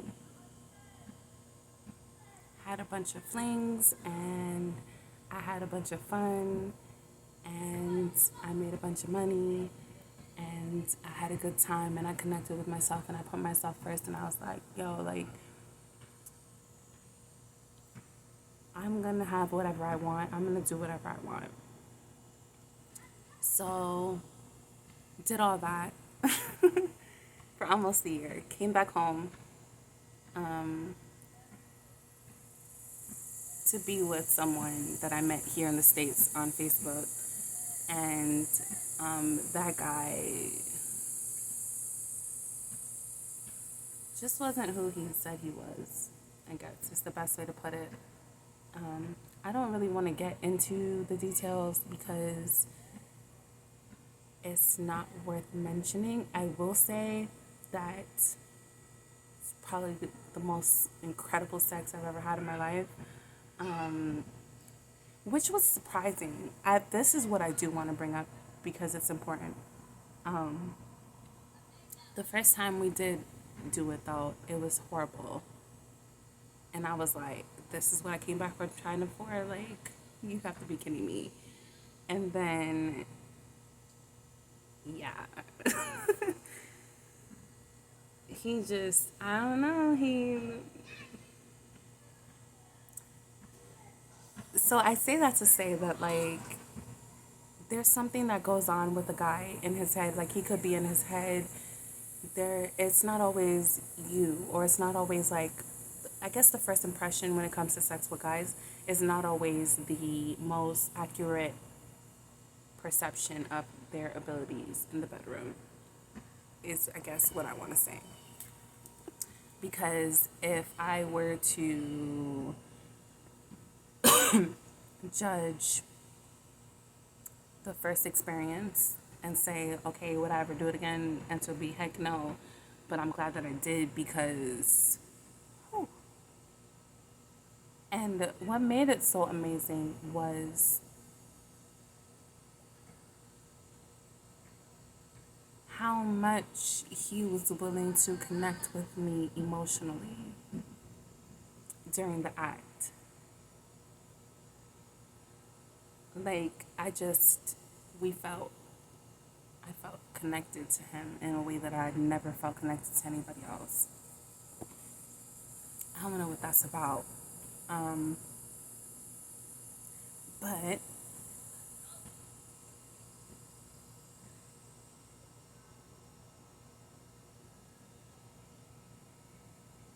trying to see. And also, funny enough, the guy who I met in middle school, the one that I told you about that everybody um, was like teasing me about dating, the really nice guy who like wrote me a whole book or whatever, like with pictures and all that stuff inside of it. He was actually best friends with the guy that I moved from from China to be with. And so they would gossip about me or whatever, and that's kind of what ended that relationship. Because I'm like, listen, either you want to be with me or you don't. I'm not about to sit up here and go back and forth with you about the past. I'm not about to sit up here while you compare yourself to some other guy. It's just not. And then you don't want to have an honest conversation with me about what it is that you guys are discussing and what's putting you on the fence about me. Like, you need to figure your shit out. So when you figure that out, you let me know. Basically, kind of thing. So that's kind of where we're at still to this day. But now he had a baby with somebody else, so I don't know. I mean, part of me is like,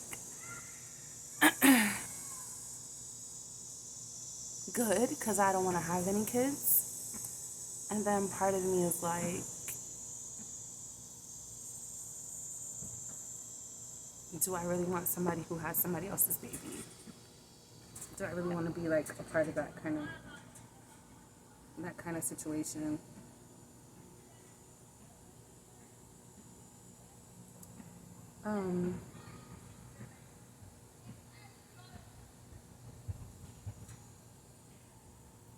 So whatever, we'll see how things play out with that, because that chapter hasn't really been closed out yet.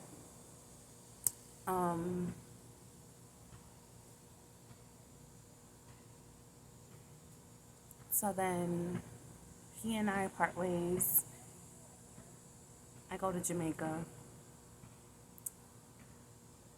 I have a really eye-opening experience there. I dated two guys while I was in Jamaica. I was there for like 4 or 5 months. I dated two guys while I was there. One was just out of convenience because he had a car. I'm gonna be honest with y'all. Transparent.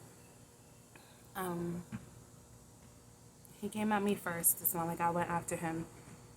And I didn't really like him, but I was like, okay, you got a car, so we can make something happen. And then the other one, I liked him, but he had a whole bunch of drama going on. And he turned out to be a real asshole. Both of them turned out to be real assholes, but I was really there closing out a cycle with my summer fling that I met. I don't know if I've ever mentioned this, but my stepfather was Jamaican, so we would spend summers in Jamaica when I was a kid. Every summer we'd be in Jamaica, and I met him during that time. And he always remembered my birthday. He always put things on hold for the summer when I came. We had a really emotionally connected relationship. It was never, he never provided financially for me, so that was what was missing. But he did do the emotional stuff. So part of my trip to Jamaica was to close out that cycle and the sexual abuse cycle, and just to, just close out some cycles, get to know myself, decompress. And there was some business going on there that I had with some land and some property. And so, I was working through that. And so, yeah, that was a good trip when everything was settled and I figured everything out. I came back home, went back to work as a teacher. And then I just had this overwhelming feeling to quit.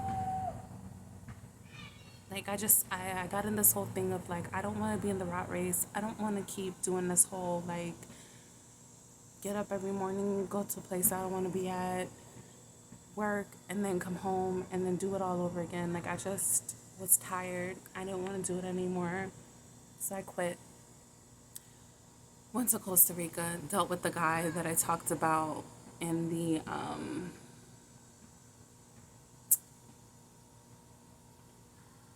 best $400 that I ever spent video. Closure and the truth about closure. I talked about him in that video, and I also talked about him in the getting over your ex, the two-part series. I talked about him a few times. And now I'm going to talk about him again because I need to get rid of him. So, almost 2 hours into this video, I don't even know if this is gonna go up, but I think I need this. And this is a video diary anyway for myself to be able to go back and look at, and for whoever needs it along the way. So it doesn't matter how long it is. If it's for you, you'll watch it. If it's not for you, you won't watch it. So I think it's gone now, whatever was in my throat, because I've been dealing with it since then. And whatever's on my lip, I need to get rid of before I go into this. Okay. So he's really the pinnacle of my development when it comes to emotional intelligence because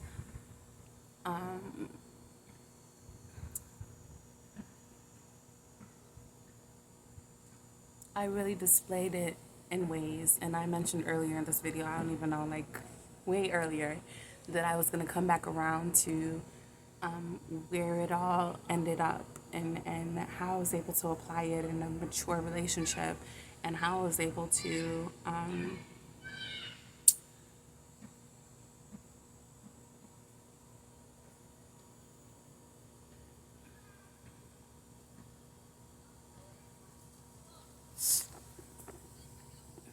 just apply it, just how I was able to, like what I did with all of that. So here we go. Here's what I did with all of those relationships that I just talked about. This is the moment that it was all preparing me for, I feel like. So I meet him, and if you guys want to know how we met and how everything started,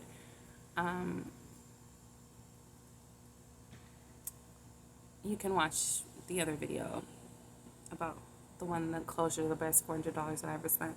Basically, we met trying to do business together.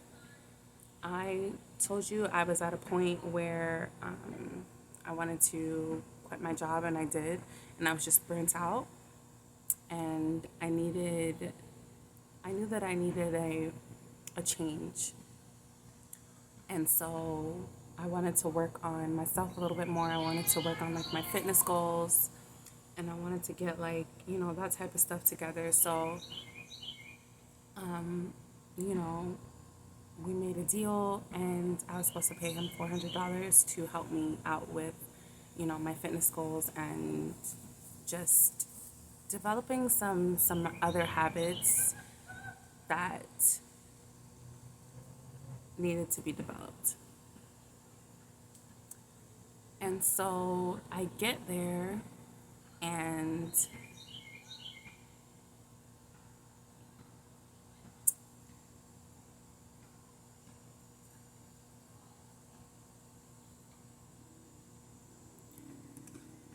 like I've said before, things spiraled into something else. It spiraled into a whole like weird dysfunctional relationship that I don't even know how I got myself into.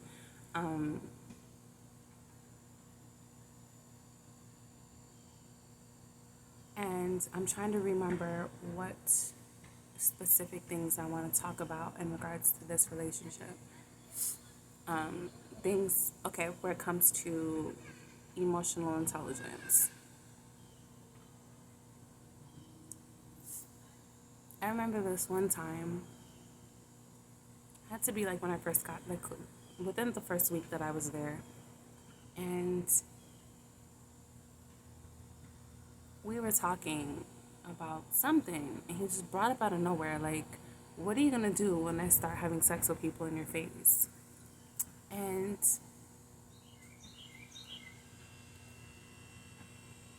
I was like,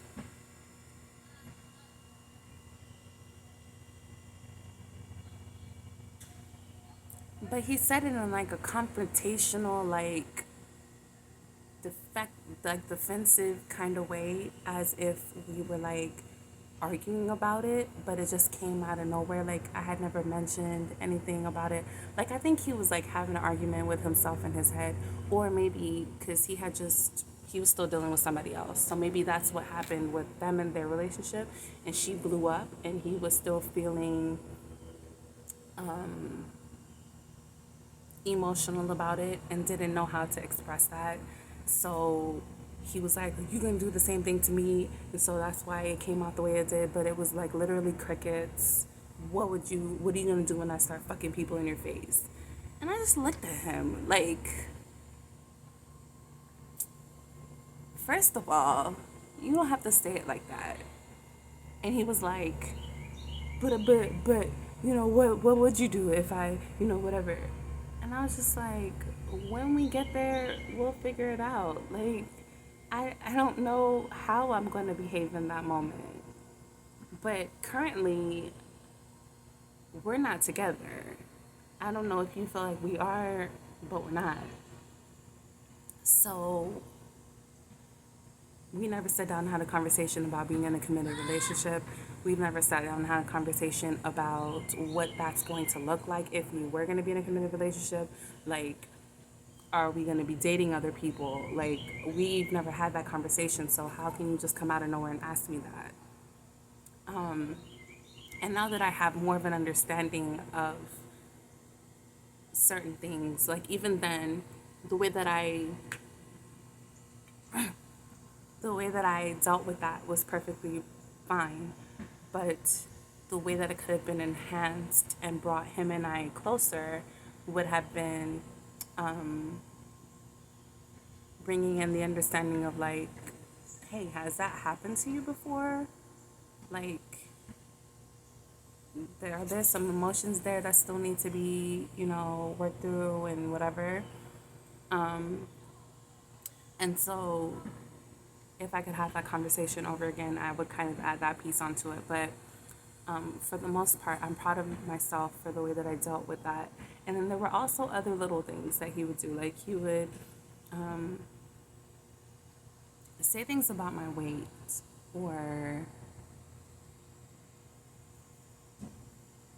what was something else he did where I was just like,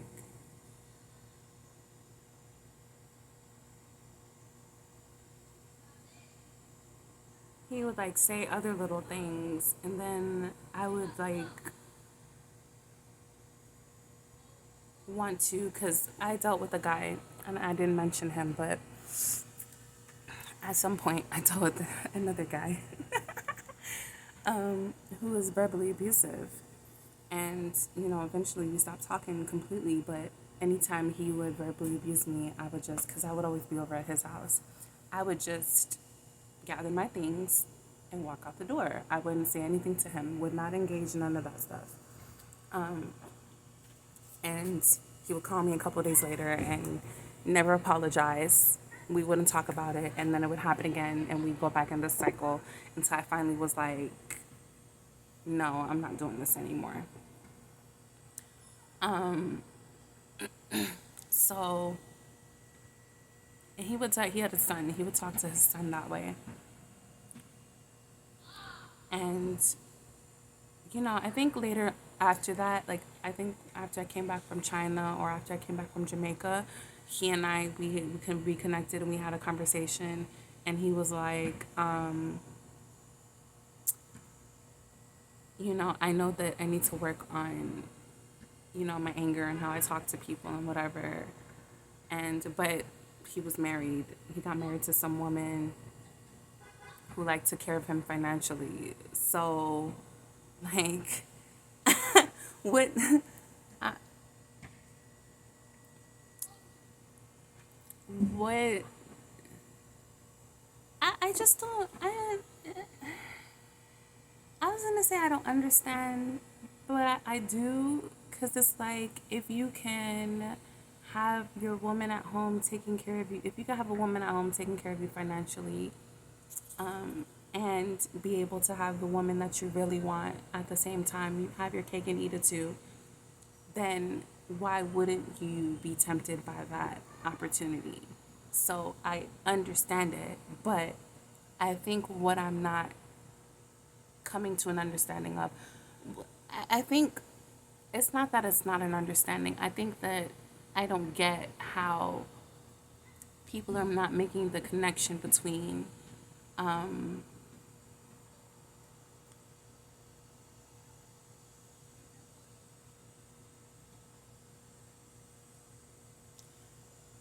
that's not healthy and that's not going to lead to anything prosperous down the line.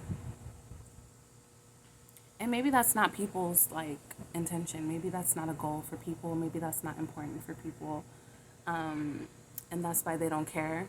But like to me, it's like I would rather do everything for myself and be on my own and be able to sleep at night knowing that I didn't get it from anybody and nobody can throw anything back up in my face and whatever, rather than and have nothing, none of the things that I want in a person.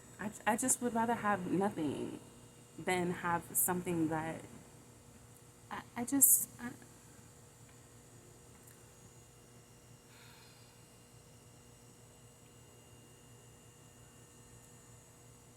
people are just interesting to me. People are just interesting to me. Like, I don't get I don't get the logic. I don't get the logic. You married this woman for her money. She's sick. I really hope to God that you're at least taking care of her and not abusing her, but you probably are because you abused me. So you married her for her money, now she's sick, you're abusing her and cheating on her and trying to get back with me, and I know everything about you, and you think that like I'm going to want to be a part of that? Why? Why? And I'm able to say that because I'm able to say why would you think that I would want to be part of that? Because I've done the work on myself. Because I'm not lacking emotional support. Because I'm not lacking financial support. Because my focus is not on those things, I can come back and say, I don't want to be a part of that. Because there's nothing in it for me. And whatever there could be in it for me is not worth the sacrifice. I would just rather have nothing and be by myself, be single. If that's the alternative, if that's the only opportunity presenting itself to me, I'll pass. No, thank you. And so I had to go through that with him. So, so I kind of segued into that conversation, that experience, because now with the guy in Costa Rica, and I'm gonna say his name in this video. His name is Solra. That's what he calls himself. And the reason I'm gonna say his name in this video is because he needs to be exposed for who he is. He is he's hurting a lot of people, and I'm not gonna be an accomplice to that. Now, if you decide you want to still continue dealing with him, then you can go right ahead. But because he's going to, he already has spoken badly about me. He already has tried to turn everybody against me. He already has done all the things he's done. And so if you want to continue to believe in him and follow him, you can do that. But I wouldn't feel right with myself if I didn't say straight out, that is not somebody that can be trusted. That's not somebody that can be trusted around your children. That is not somebody that can be trusted around you. That's not somebody you should trust with your money. That's not somebody you should trust with anything that you hold of value in your life. Okay? Now, what you want to do with that, you can do with it. But I'm going to keep continuing. So he basically tried to make it seem like, he would say these verbally abusive things. And because that's what I had done in the previous relationship with the other guy that was verbally abusive, I would try to leave. But what he would do is, Solra, what he would do is he would grab me by my arm or like block me from the door and be like, you don't leave until I say you can leave. That kind of stuff. And so at that moment, I knew that I was dealing with a real like abusive kind of relationship. But I also knew that there was a reason why I was there, and I also knew that I needed to let it play out or the cycle was going to keep continuing. So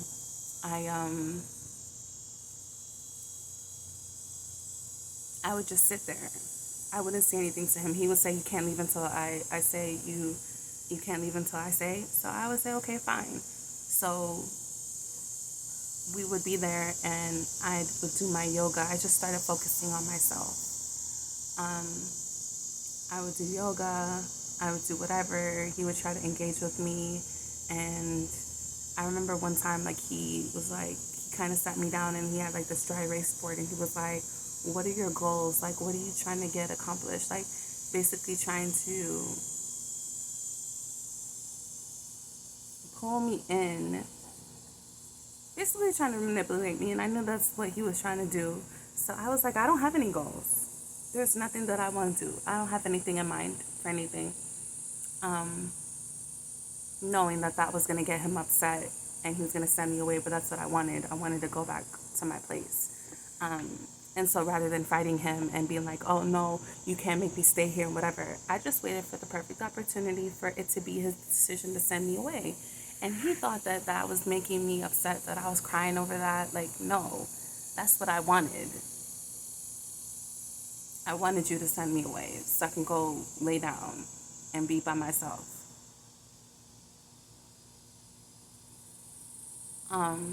But I had to make it seem like it was your idea because I'm not trying to be in no conflict with you. I'm trying to figure out what it is that I'm here to learn. And so it's not about you. He kept making it about him. He kept making everything about him. Oh, I don't want to leave. And that's what he told people. I'm crazy. And he was trying to get me to leave. And I didn't want to leave and all this kind of stuff. Like I've said before in other videos, the point at which he was trying to get me to leave, I had already paid my rent for a month. I'm not going to skip out on my rent just because you, on a beautiful place at that, just because you want to throw a fucking hissy fit because you can't control the situation. Because that's basically what it was. He realized he was not about to control me. I was not about to be manipulated by the other girl was. And,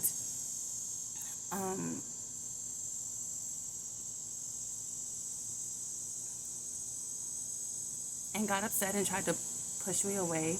And I'm not about to, like I mentioned before, no.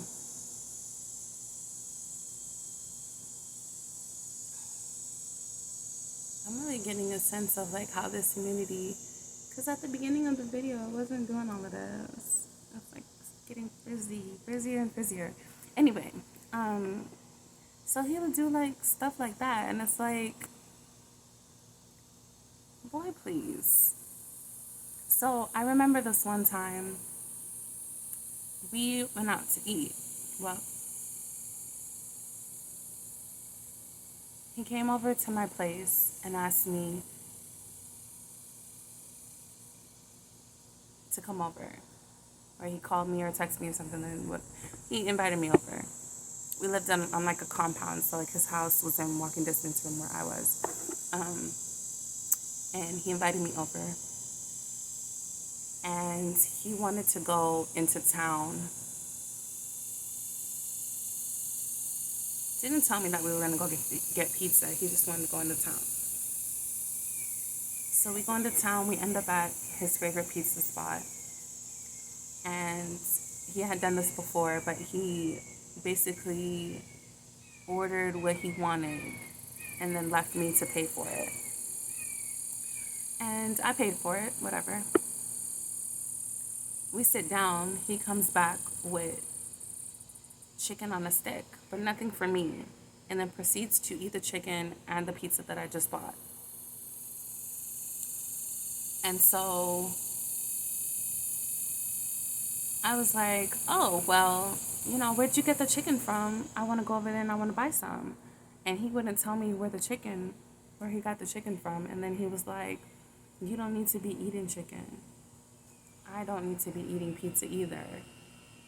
Basically trying to like make it seem like, oh, because of your fitness goals, you shouldn't be eating chicken. Actually, lean chicken that's on a stick with no carbs and anything like that attached to it, no sauce, no nothing on it, because it's basically one of those grilled chicken skewers, right? That's actually more healthy for you than pizza is. So run it back and explain to me how one is more healthy than the other. But I didn't say anything to him because I was like, I justified it in my head, and I was like, I internalized it, and I was like, okay, don't make this about him, because right now he wants you to get angry at him about what he did, because he knows what he did was wrong. Having you pay for the pizza and then buying something else and didn't share with you after you bought him pizza, like, he wants you to get upset about that. So you need to internalize it and figure out what the lesson is in this and how this can benefit for you. And I was like, you know what? I don't need the chicken. I had 2 slices of pizza. I was full. I was fine. And I just justified it in my head that way. And to him, it was probably like he won or he got, what he wanted out of that situation or whatever. But I always found a way to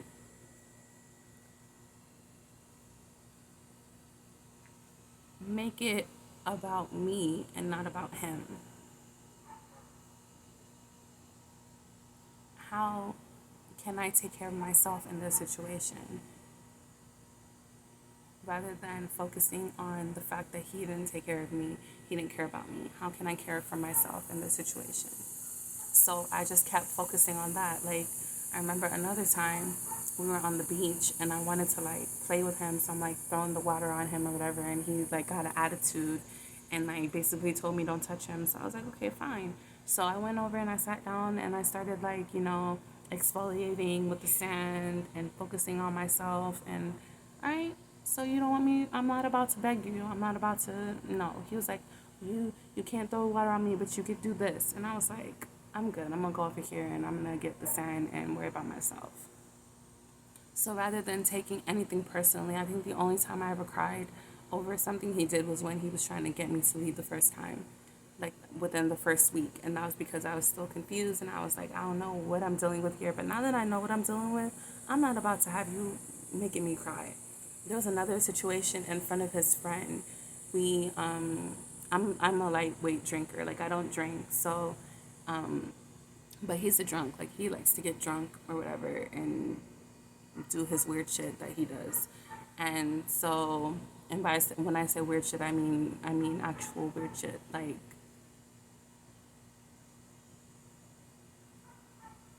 watch child pornography and stuff like that. So, um,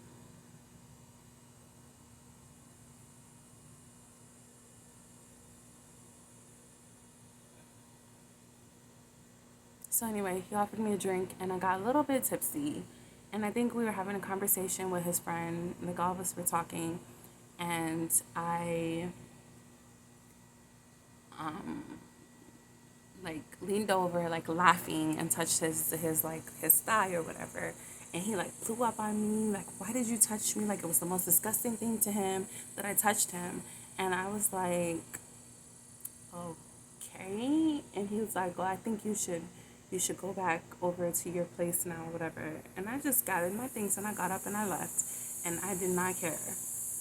I didn't give one fuck. I think he thought that I like went back to my room and I cried. No. If anything, I was angry. Um, and looking back, if I could handle the situation a little bit differently, I probably would have said to him like, "You are rude and disrespectful, and the way you are treating me is inappropriate. And I'm gonna go back home. I'm gonna leave now." Like I should have, or without even saying anything, I should have. That's even better. I should have just got up and left before he mentioned it. Before he said, I think you should leave, I should have just got up and left.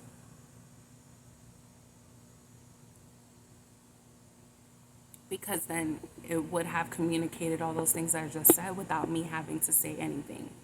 And how he reacted would have shown his true colors. And so that's how I would have handled the situation looking back on it now. Um,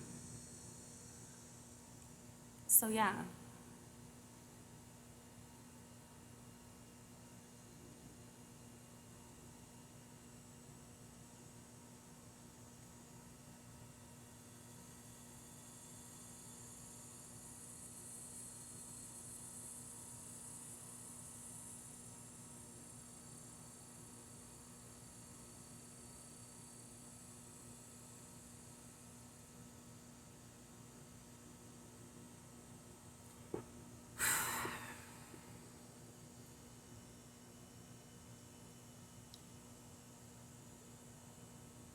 Yeah, so I think what these videos are going to spiral into is going to be like the backstory to what's going to be in the book. The book is going to actually be um, much shorter and just the lessons. And then if you want the context for the lessons, then you can come on YouTube and watch the videos. I think that's how I'm going to end up doing it.